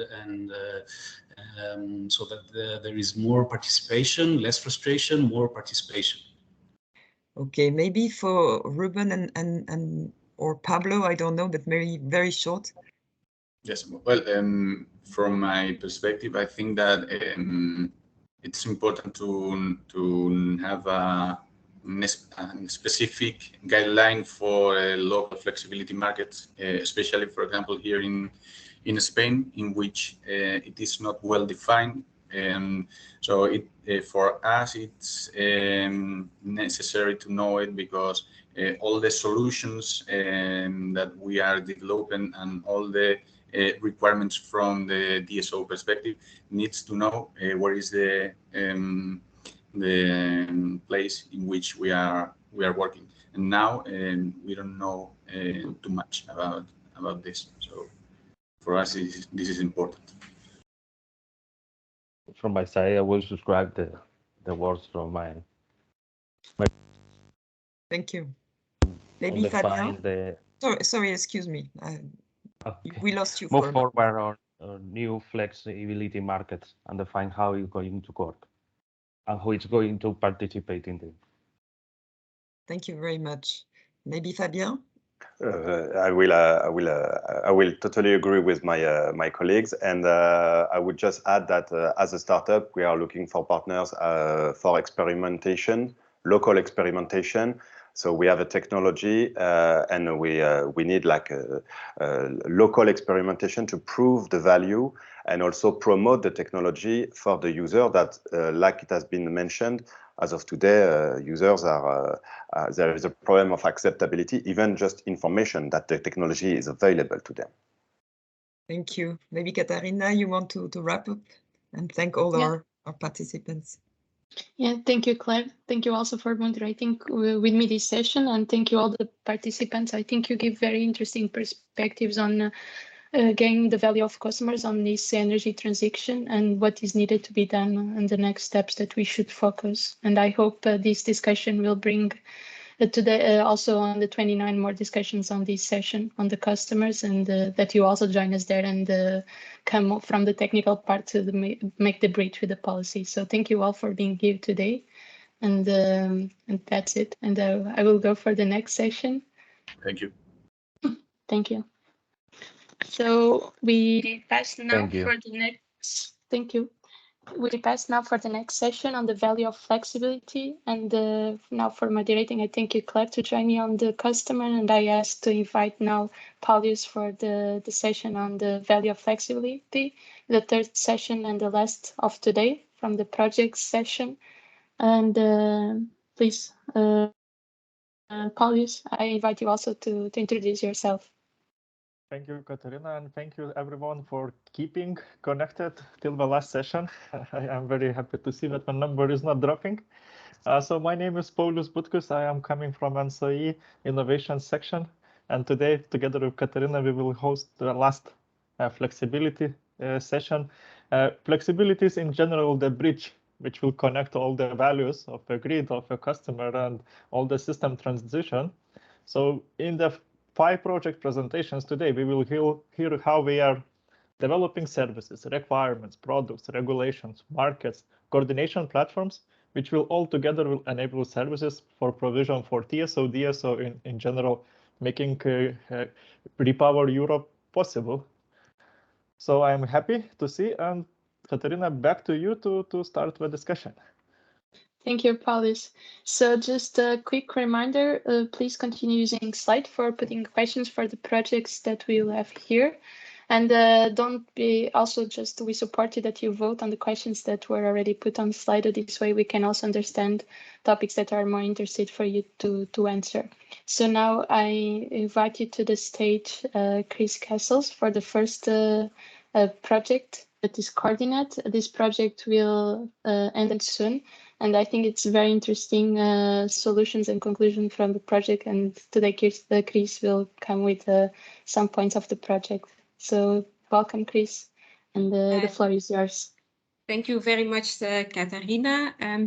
So yes, today I will present you some information on the Coordinate project, and this project will actually end very soon. So we are in the last final weeks of the project, and I'm actually leading the work on the work package that will collect the lessons learned from our demonstrators and the recommendations on the market design platform.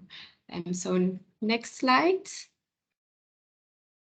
So some information on the Coordinate project. So I said it ends end of this month, and the total budget is 19 million euros. And we have 23 partners and 10 linked third parties. And we have demonstration areas in 3 countries, in Spain, in Sweden, and in Greece. And our project will just before summer end, and we are now collecting all the lessons learned, and the main aim of our project was to demonstrate how DSOs and TSOs shall act in a coordinated manner to procure their services that they need. And we have 3 sub-objectives. The first sub-objective is to demonstrate the activation and provision of services through different alternative TSO-DSO coordinated market schemes. Then our second sub-objective was to define and test standardized products that provide services to the system operators. And then finally, we want to develop a collaboration platform which paves the way to an interoperable pan-European market, and that will allow the development, the participation of all types of market participants. So next slide.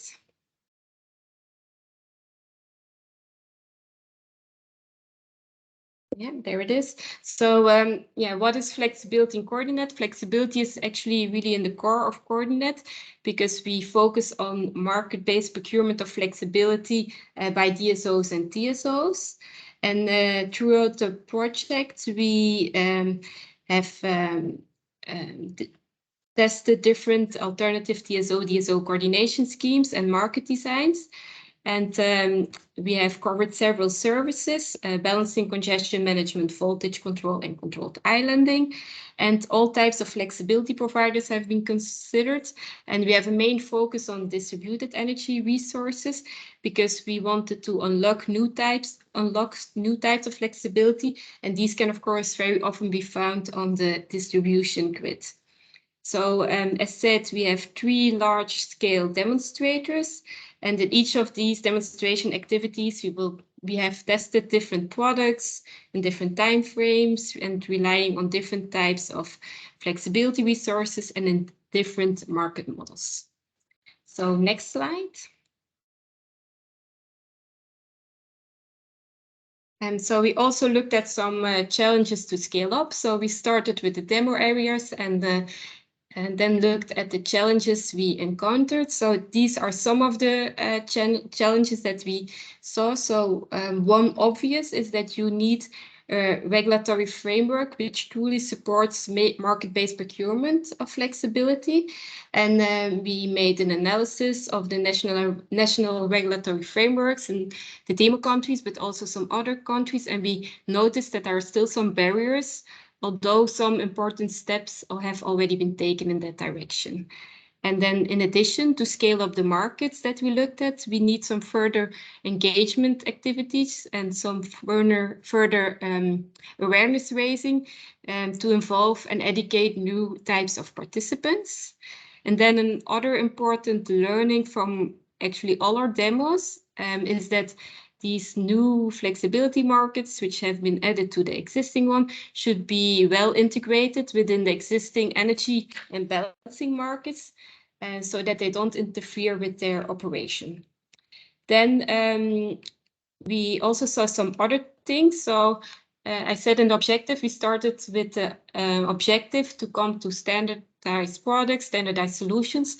And although we started with this ambition, it was clear that DSOs and TSOs have very different needs and requirements within a country, but also across different countries. And this requires very often different solutions. There is different regulations, there is different level of maturity, and this also give rise to different solutions proposed in our project. Then in addition, also the context is different. So the grid topology in the different countries, the characteristics of FSPs that are able to participate in the markets, and all our analysis also showed that these are key factors which actually influence the effectiveness of the proposed markets. Then we see that there will be different solutions that coexist next to each other, but one important prerequisite that we see is that we should at least have interoperable markets so that they can be scaled up despite the customization needs that I just explained. And then if you click one more time, then you will see that one main learning is that there is no one-size-fits-all solution, and that we should acknowledge that, but that we still want to strive for the level of standardization that is possible also for the new flexibility markets that we studied. Thank you. Thank you very much, Chris, and thank you for keeping in time. I'm sure that will be a lot of questions, and taking into account this is a project that they're arriving to the end, so a lot to very interesting conclusions and kind of change the next steps that are needed to be taken, learned from here. Now I pass the word to Paulius for the next project. Thank you, Katerina. And for next project, we will hear more about a German perspective, about DARE project, which will address the decentralization of and volatility of flexibility and usage for redispatching in energy system. So I invite Dominique Goldfuss to go ahead and tell us more about the project. Yeah, thank you, Paulius. Hello, also from my side. I would like to give you a short overview over our DARE project. DARE stands for Data Exchange and Redispatching. And yes, that's our network security initiative from Transnet BW and our cooperation partner. So we can go on the next slide, please. Yeah, here's the short project overview. You can see we are with DARE in a joint development IT project, and it's an IT project between the TSO Transnet BW and our cooperation partner, the distribution system operator Netze BW. It's a cooperation project between DSO and DSO in Baden-Württemberg. Yeah, and both companies are based in Stuttgart. Yeah, short overview about our project partner. We have currently more than 40 network operators, which are already participating in DARE, and yeah, it's including all first level DSOs in our control area, but there are also many system operators in whole Germany which are part of DARE. Yeah, we have in our IT project, it's a development project with approximate 125 participants between the both companies. So you see here it's a very great project. yeah, the goal of our platform is to give a great implementation of large parts of the new redispatch requirements for network operators in Germany.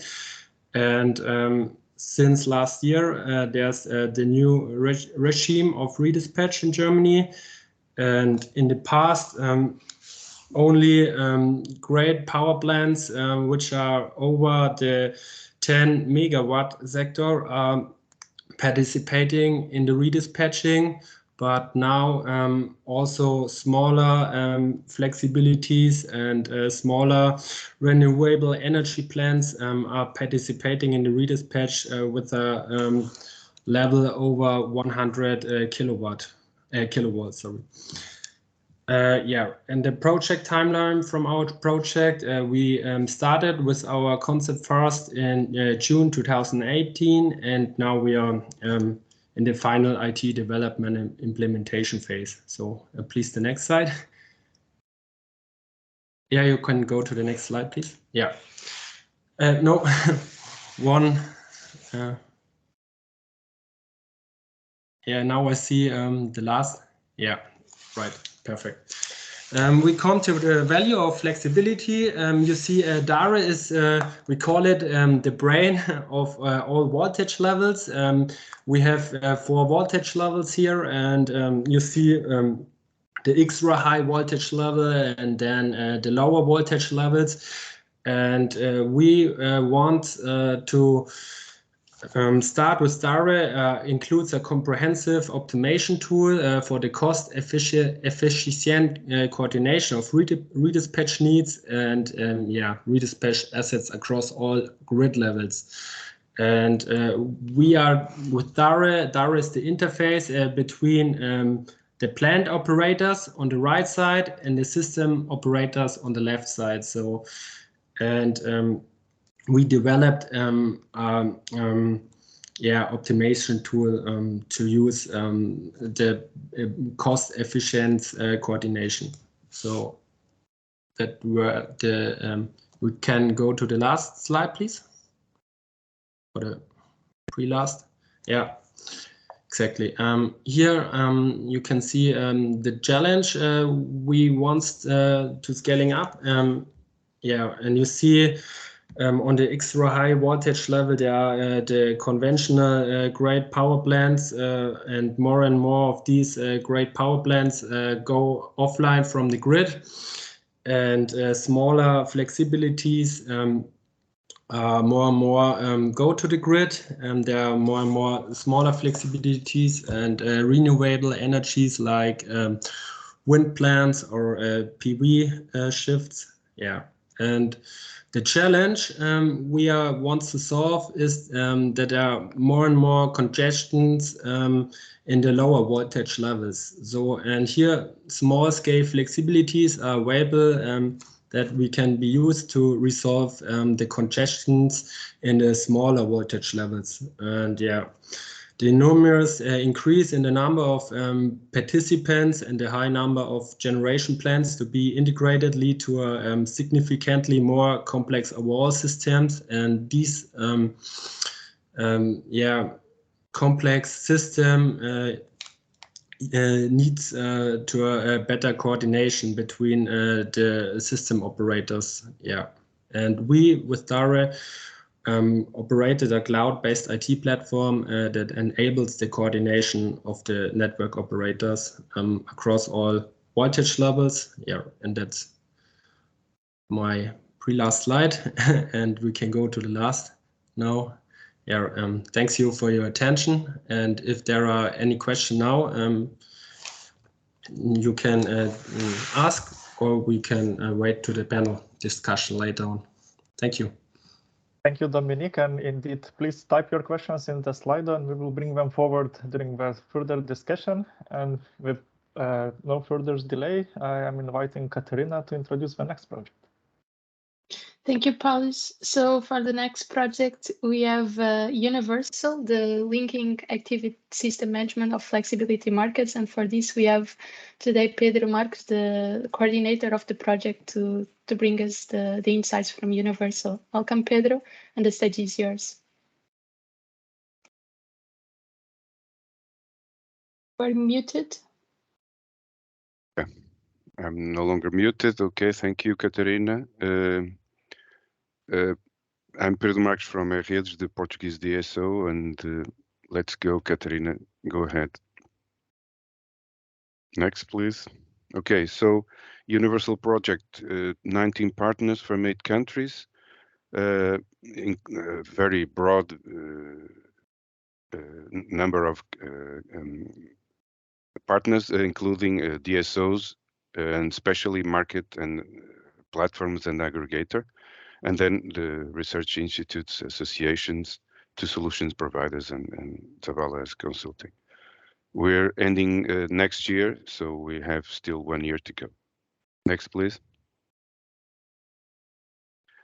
So what's Universal? We have a broad scope, complying to the call, but the focus moves around the UMI. The UMI is the something that will aim to interconnect market platforms, DSOs, aggregators, and prosumers within a simple way of interconnecting. Go ahead, Caterina.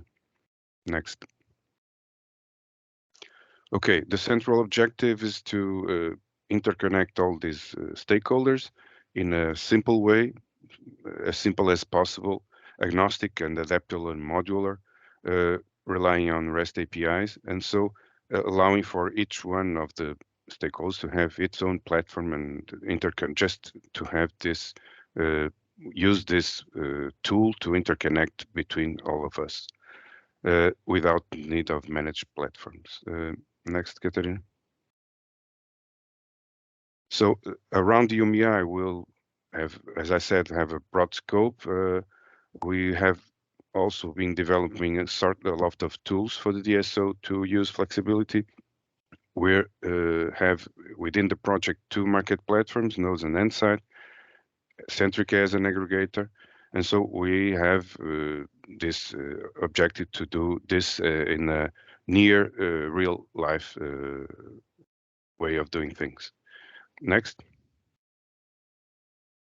The UMI specification is almost, the final documentation is almost done. So next year we'll be able to check on our website and social networks, social media, what's this about specifically. Next. As I said, we have been studying solutions for DSO, market mechanisms, all of the usual ones, and also we have made technical economic assessment of the available flexibility solutions. All this moving around the UMI concept. Next, please. We'll present a lot of use cases, 10 in fact, in 3 demo areas, focusing on the usual congestion and voltage management control, and then with some specificities, namely in Germany with Redispatch 2.0, just like Dominique referred to before. In Portugal, we'll focus also on managing operations with flexibility and investment deferral. And in Poland, we'll focus also on DLR, so through the flexibility the other way around through a bilateral contract. Next, Caterina. Okay, so after we've done this, next year we'll have still a lot of issues, a lot of challenges we've been addressing. And some of them will be how to combine the different market models altogether. It's very complex. And specifically within local flexibility markets, how to manage more than one platform. It's also very complex. We won't test that in the project, but future projects will have to do it. And how do we avoid gaming? Next issues, we have to have incentives for all. So regulation is key here. We have to have tariffs good enough to allow for customer participation. Then we'll have to coordinate with the TSO, of course. And last but not least, we'll have to integrate new processes that we're not addressing in the project, namely the first part, registration and pre-qualification, and then the settlement phase in the end, namely the part after the metering phase, so the payments. That will have to be integrated with the business as usual practices that we have deployed in the DSO environment. And that's all from my part. Thank you. Thank you, Pedro, and thank you for being on time. With now more time, I will pass for Paulius, and we'll come with questions for Universal also in the end with all the projects. Thank you. Thank you both. And for the next speaker, we have Nikos Bilindis, who will present us an interface project, who is a sister or a brother project to the coordinate. So, Nikos, please, floor is yours. Hello, good morning. So my name is Nikos Bilindis, and I'm going to briefly present the interface project representing European dynamics. So next slide, please. Interface is a Horizon 2020 project. It started in January 2019, and we are currently running our final year. The project will conclude its activities by the end of 2022. And the grant that we received from the European Commission was in the order of 17 million euros.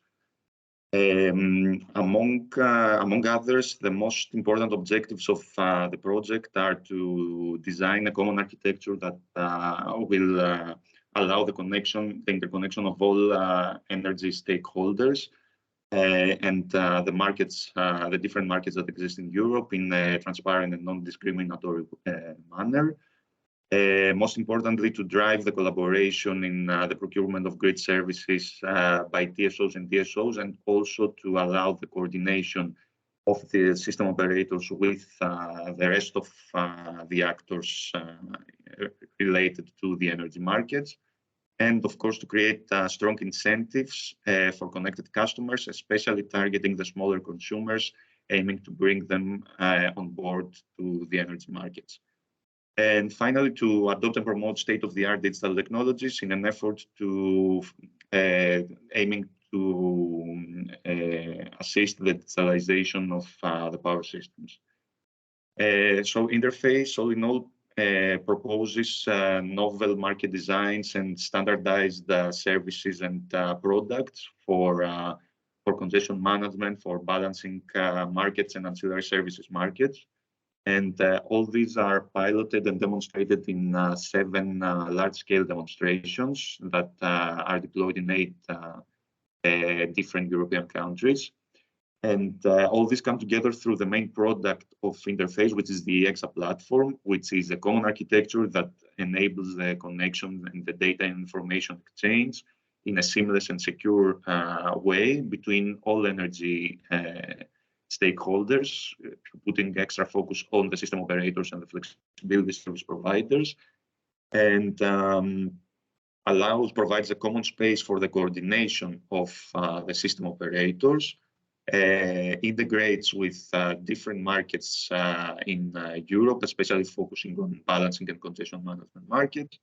And as we said, incorporating standardized services and market design. All this come together through a powerful data management middleware that lies in the core of the EXA. And it is responsible for the seamless and secure data exchange between different stakeholders. And one of, let's say, the main aims are to ensure interoperability and transparency by using well-known and established standards, such as the common information model. So if we move on to the next slide, please. Thank you. So as I said, we have 7 large-scale demonstrators that cover congestion management and balancing issues, peer-to-peer trading, and market integration, and the pan-European vision. The EXA features different modules that facilitate many market-related operations that can help to provide value for flexibility, to unleash an important flexibility potential by allowing more coordinated communication and cooperation of the interconnected actors, and facilitating processes that are related to the market, that surround the markets in an automated way, processes that so far had been quite time-consuming or more bureaucratic. So EEXA can offers automated but also manual ways to perform the grid, the product, and the bid prequalification. It makes sure that the connection of new assets or the bids that are being offered to different markets will only help the operation of the grid and will not have any negative effects, such as violation of grid limits or cause of congestions, etc. And also, we allow the activation and settlement through the platform. All these are being performed through the main components, namely the flexibility register of EEXA and the TSO-DSO coordination platform, where the flexibility service providers on the one hand can register and bring all the resources to the market and perform efficient portfolio management, while through the TSO-DSO coordination platform, the system operators can have a very informed overview over the flexibility that's available on their grid. Also, this platform offers a common space for sharing different merit order lists from different interconnected markets through the single interface to market, and to more efficiently run their systems. And also, we need to close. Yes, so 30 seconds and I'm closing. Also, we are lowering entry barriers for consumers by empowering the role of aggregators. And my final slide, I'll be really fast. Some challenges for scaling up. We need to focus on the harmonization of products and the definition of products and services to empower the consumers and to engage the consumers. Also, digitalization and interoperability are key challenges. We need to define common vocabularies, to adopt standards and define energy data spaces. And finally, transparency and regulation can play a really important role, and we need to focus on this as well. So thank you, and I'm available for any questions. Thank you, Nikos.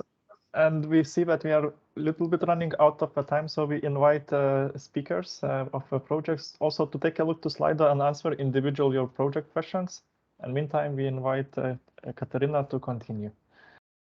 Thank you, Paulius. So the last project of this session, it's OneNet, that is the last project on the same call as Coordinate and Interface. And for presenting OneNet today, we have Professor Antonello Monti. Welcome, Professor, from the Aachen University, the coordinator of OneNet. The stage is yours. Thank you. Good morning. Hope you can hear me okay. My name is Antonello Monti. I'm a coordinator of the OneNet project. Maybe we go directly to the next slide where we have the key point of the project. So OneNet is a quite large project. We have more than 70 partners from several countries in Europe, as you can see from the map in the bottom of my slide. And as the name says, we have a very clear ambition that is to create a fully replicable and scalable architecture to enable the whole European electrical system to operate as a single system in which a variety of markets allows the universal participation of stakeholders regardless of their physical location, which means that we have two key pillars in the project. One pillar is the analysis of the market models and the alignments within that, so definition of clear products. A second pillar is the definition of the architecture. You see a sketch of the concept of the IT concept of the project on the top part of my slides on the right. And what is important to say is that, my presentation correctly comes at the end of this session because we build our solutions thanks to previous very important projects. I would say 3 of the 4 that were presented before me are definitely contributing to the OneNet. So coordinate interface for sure, also universal all the key partners of the project are also partners in OneNet. And at the end, to build this OneNet vision, we have a clear concept. We are not trying to build one more platform that should be the European platform, but we are trying to build a system of systems, so a concept of platform that will be integrated together. With that, maybe going to the next slide, discussing then the value proposition. I structure according to the 3 key elements of the session. So from the grid perspective, with this solution, we create unique opportunities of synergies among TSO and DSO.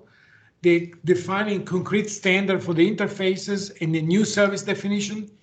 But the implication is we expect that majority of the actors we have involved with us already have IT solutions. We are not there to change, but we are there to add the layers through our middleware that will make them interoperable and able to interact with each other.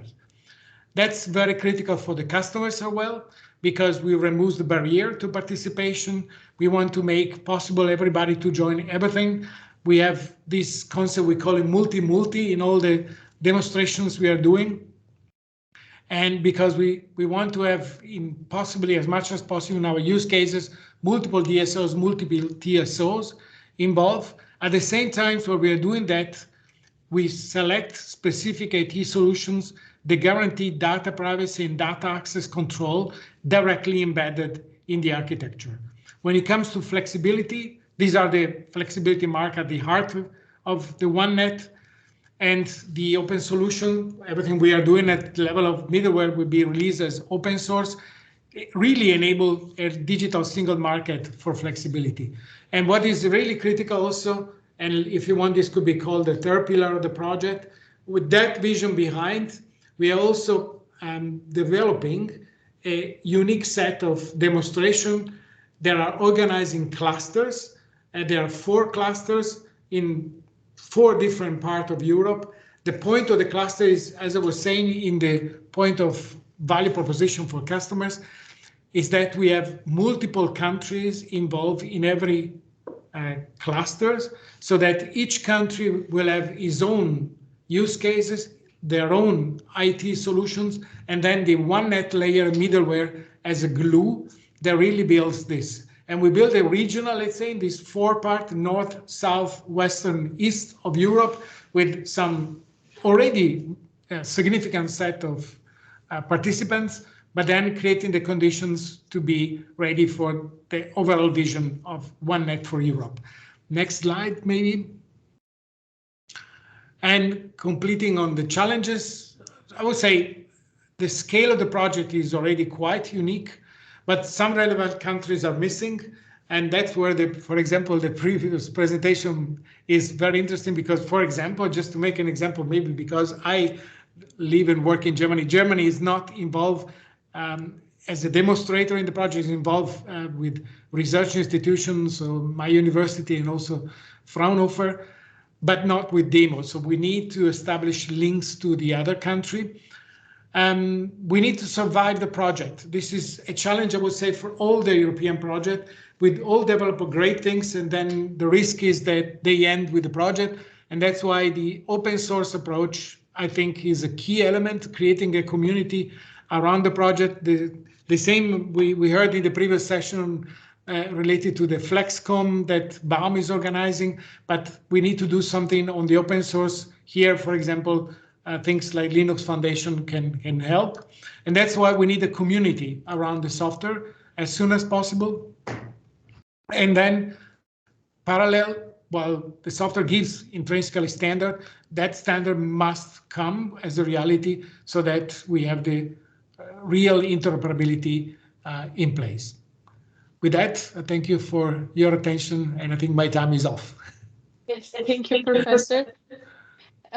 So now I invite all the panelists to join us on stage, and thank you so much for bringing OneNet perspective to this session also.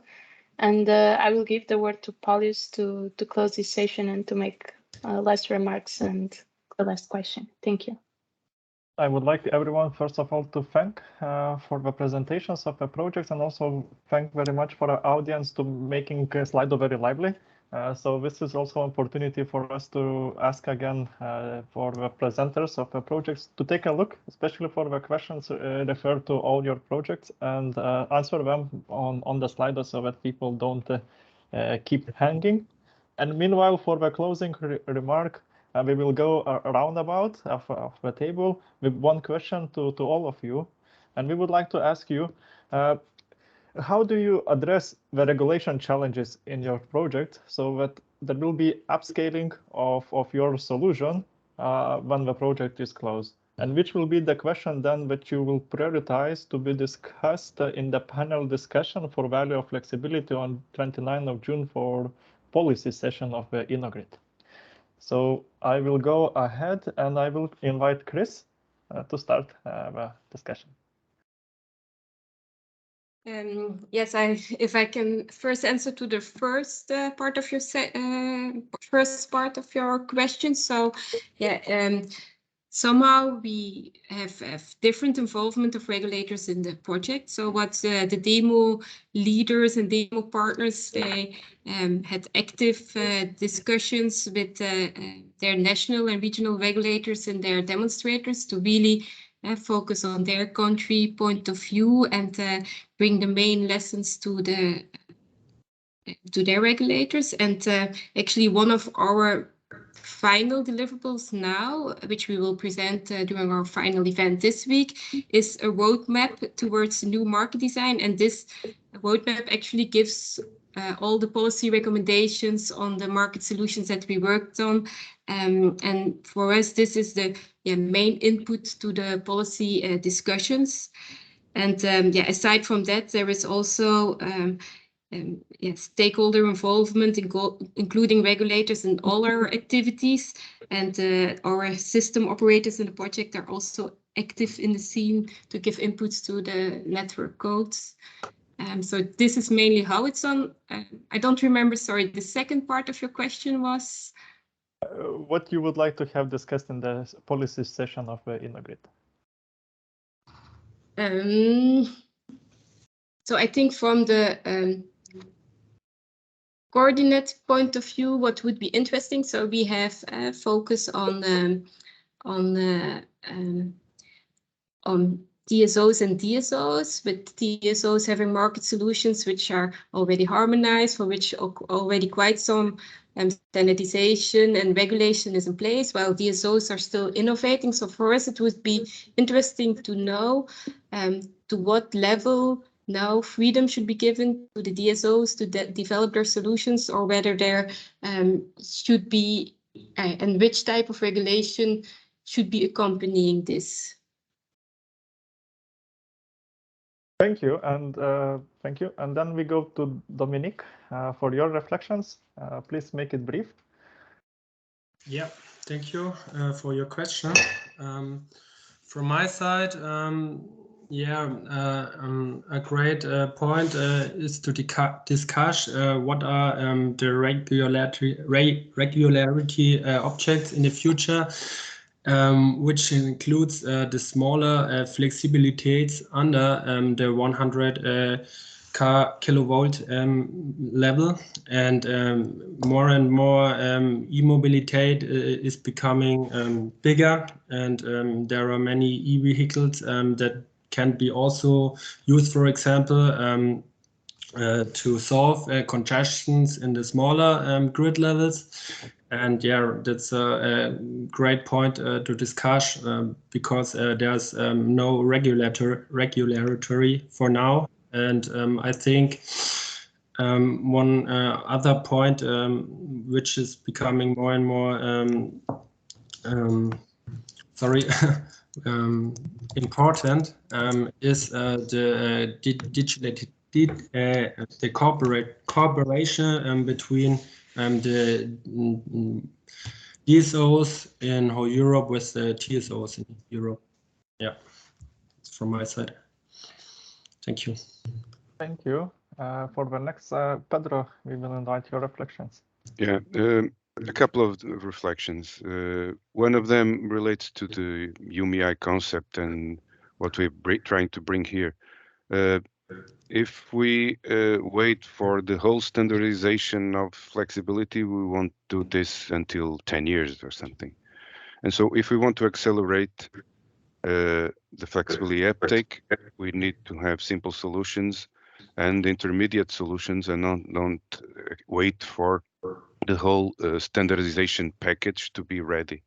If we do that, we won't have this in time to comply to the Commission objectives.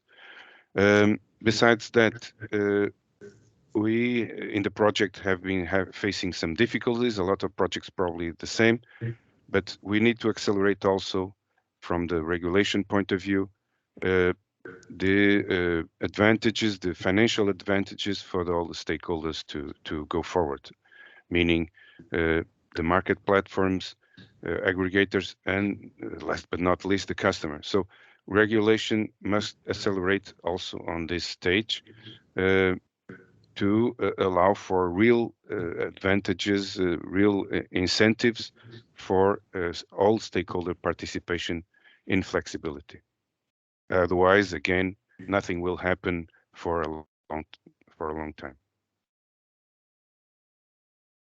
Thank you. Indeed, price signals are needed for the value to bring it forward. Nikos, your reflections. Yes, answering to the first part, so within the project, within the interface, we have performed an extensive analysis of the relevant regulatory framework concerning the TSO-DSO coordination, the different coordination schemes, the regulation for flexibility, etc. And our project, which is now in the final year, will conclude with a couple of deliverables with proposals towards regulators and policymakers, and also on a roadmap for flexibility. Moving on to the second part, I think it's important to see what steps can be taken from the regulatory domain to maybe, I don't like the word, but impose somehow some more common definitions of products and services across Europe, so that everybody speaks the same language and the trading between countries can be performed in a more structured and easier way. And also to regulation should allow and encourage the participation of small consumers who can provide a great untapped so far flexibility potential. So that's all from me. Thank you. Thank you, Nikos. So indeed, I hear already repeating enabling of customers and flexibility resources through the regulation framework. Anto, it will be your final reflection. Yeah, well, from the point of view of interaction with regulation, what we are doing in OneNet, we took a very open approach, creating an original concept which is called Griffon, the Grid Forum. And we make everything we do open, and we invite also regulator to be involved in the discussion. And as a result of this activity, we will produce 2 documents as open documents, which are open for everybody to comment. One related to the market structure, and one related to the IT architecture. So that's the way we are trying to build consensus on what we are doing while the project evolves, instead of waiting for the end of the project.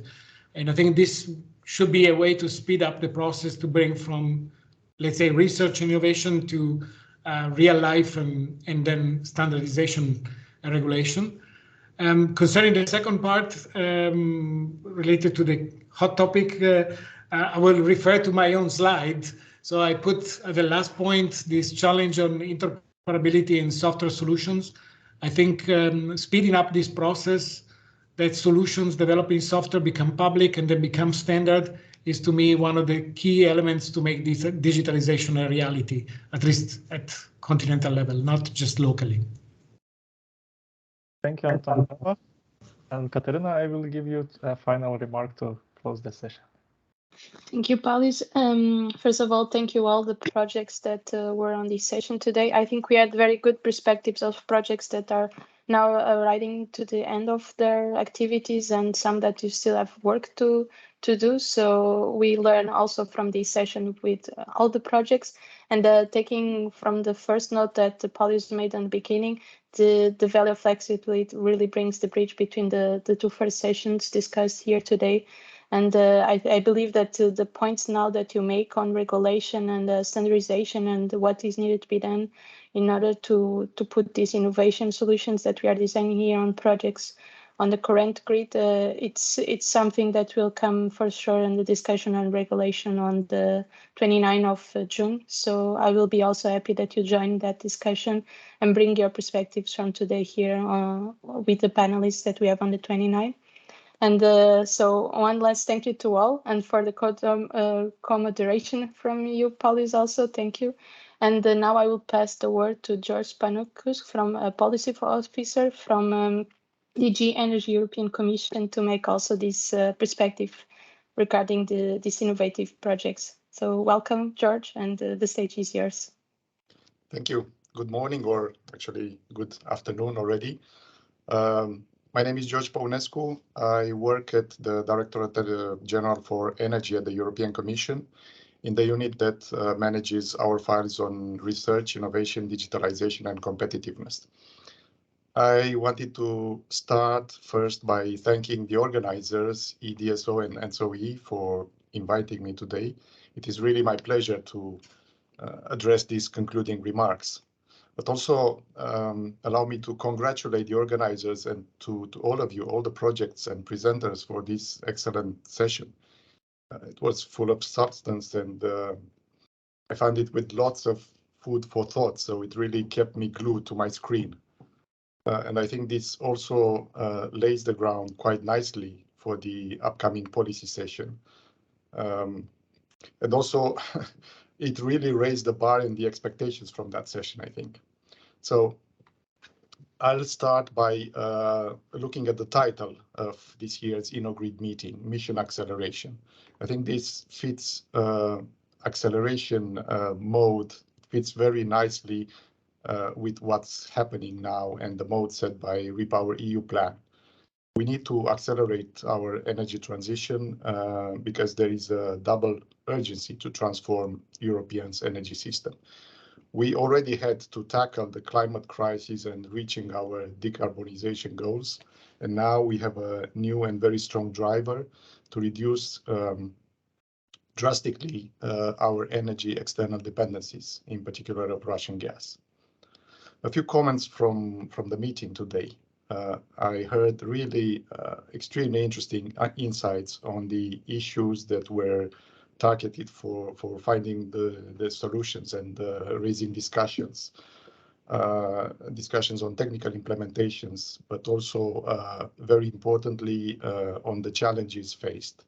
And I think this last category provides very important inputs for both policy making and future research and innovation actions. The three clusters presented today were an excellent landscape for spurring the ideas. I saw the grid side, the customer side, sort of at the other end, but then having the common link on flexibility. So on the one hand, on how customers are engaging better with the grids, and from the other perspective, how the grids bring more value to the customers. So these flexibility services, both in short term and long term, will become a key element of the energy landscape for ensuring the integration of renewables. There were many takeaways for me, many conclusions. I just stop very briefly to some ideas I've picked up, the number of challenges that still remain. So we heard that the acceleration of the transformation is needed by strengthening the links between the research and innovation world and system operators, but also the policymakers. Harmonization is needed. It was talked about including the harmonization of the network codes with regard to cross-border trading. Also from the legal perspective, the national transpositions of the EU legislation need to be done carefully for not creating unnecessary barriers. Looking at technical aspects, good network observability, monitoring, and consolidating the available data, they are key for decarbonization. Good grid models are needed. Digital twins are excellent tools that need to be expanded and fully used. Customer participation and acceptance are vital. Interoperability is really key to all these discussions, and we heard that using open source solutions should be recommended whenever possible. TSO, DSO, deep cooperation is absolutely needed, and DSO domain in particular undergoes rapid developments and transformation and needs close attention, including from a regulatory perspective. Regulation needs to remain alert, flexible, and keep up with the rapid technological and market developments. Special focus on a coordination framework for flexibility is required. And going back to the projects, it's very important to ensure the sustainability of project results. The results need to be taken up, scaled up, and used on the markets, not simply finished once the respective projects come to an end. So I'll move to the projects. Just a few ideas. I've seen an impressive array of projects today. Almost all receive European funding, I think, and the vast majority are members of the Commission Bridge Initiative, which brings together projects on smart grids. We have started this initiative, the Bridge, within Horizon 2020 program back in 2016, so we are now celebrating its 6th year of existence. We are also successfully continuing this initiative in Horizon Europe, and we have to date 93 projects contributing. The number of currently running ones is 58, I think, but new ones will soon join the initiative. And to date, it's worthwhile to say that, to outline that it was invested over 1 billion euros in the bridge projects collectively, out of which over 860 million are EU contribution. And these projects brought together around 1,000 participating organizations from 40 countries. Well, close coordination of Bridge and other initiatives like ERANET, Smart Energy Systems, they complement the EU perspective with the inputs and views from the national and regional public funding programs. And this builds strong synergies all across Europe and strengthens synergies in this dynamic field, and also allow the exchange of best practices among projects and to synthesize really good policy advice based on various projects' experiences, and as I think we all witnessed today. Now, referring to research and innovation priorities that are used for defining the European funding programs, the Horizon Europe calls in particular. Of course, the European, the research and innovation in general takes time. But we also, in view of this acceleration, we should aim for getting fast and impactful results. And I have to stress that when I say results, I refer not only to research and innovation results, but to results applied and taken over in real life. So it's really going back to that sustainability of the results of the projects element. So the keyword of the day, acceleration, I think this relates into the research and innovation field in my view, in two ways. One would be focusing on the right research priorities, and second, to deliver solutions that can be rapidly rolled out and scaled up for becoming real-life solutions. And for that, in the area of smart grids, we have another very important partner. So on the one hand, on the receiver's end, we have the projects grouped under the Bridge community, and other cooperating projects. And on the other end, the feeding the ideas in the research and innovation and indicating what should be the priorities. We have the European Technology and Innovation Platform, Smart Networks for Energy Transition, so ETIPSnet, as we have heard in the morning from Professor Hatsiriagiriou.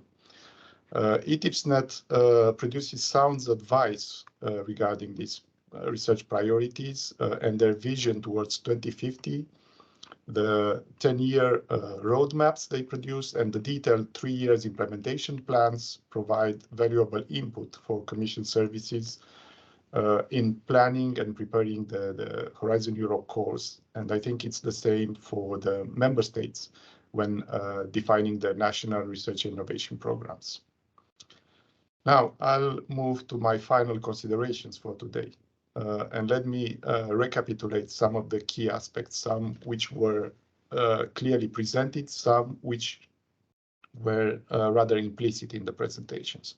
I think there are 4 aspects that I wanted to mention. First, we have extremely strong policy driver for decarbonization and transformation of the energy system. Second, we have the right resources to do so.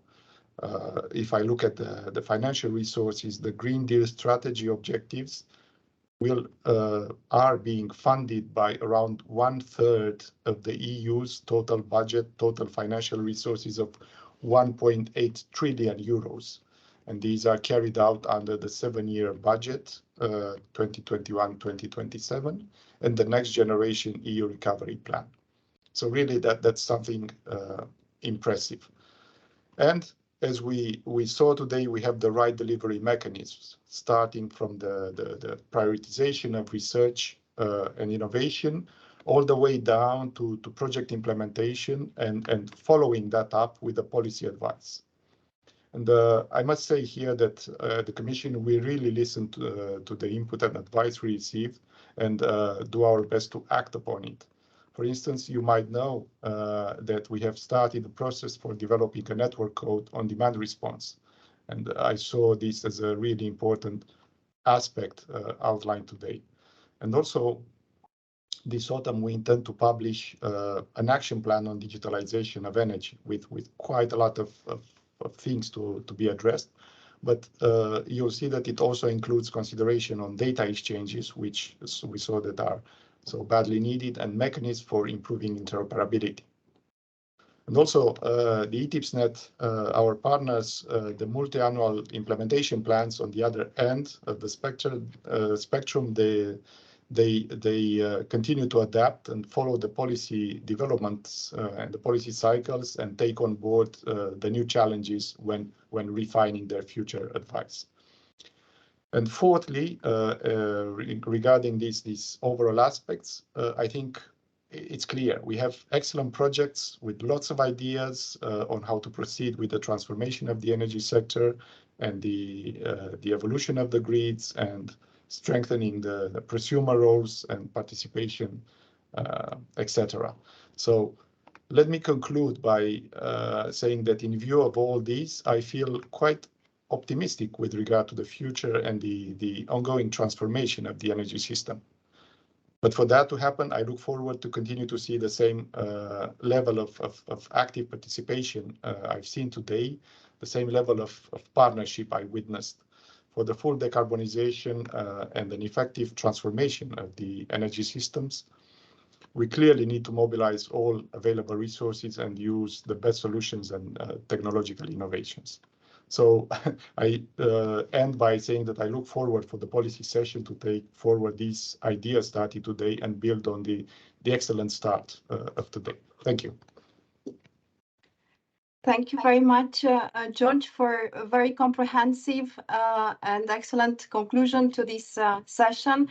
I'm joined by Roberto to thank all the participants for your questions. We hope that the projects are going to address those questions.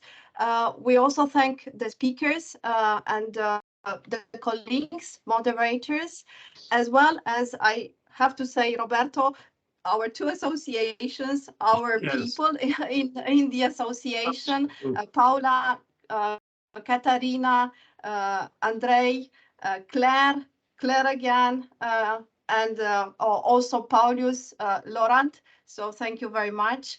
And the final word to you for the next appointment. Yes.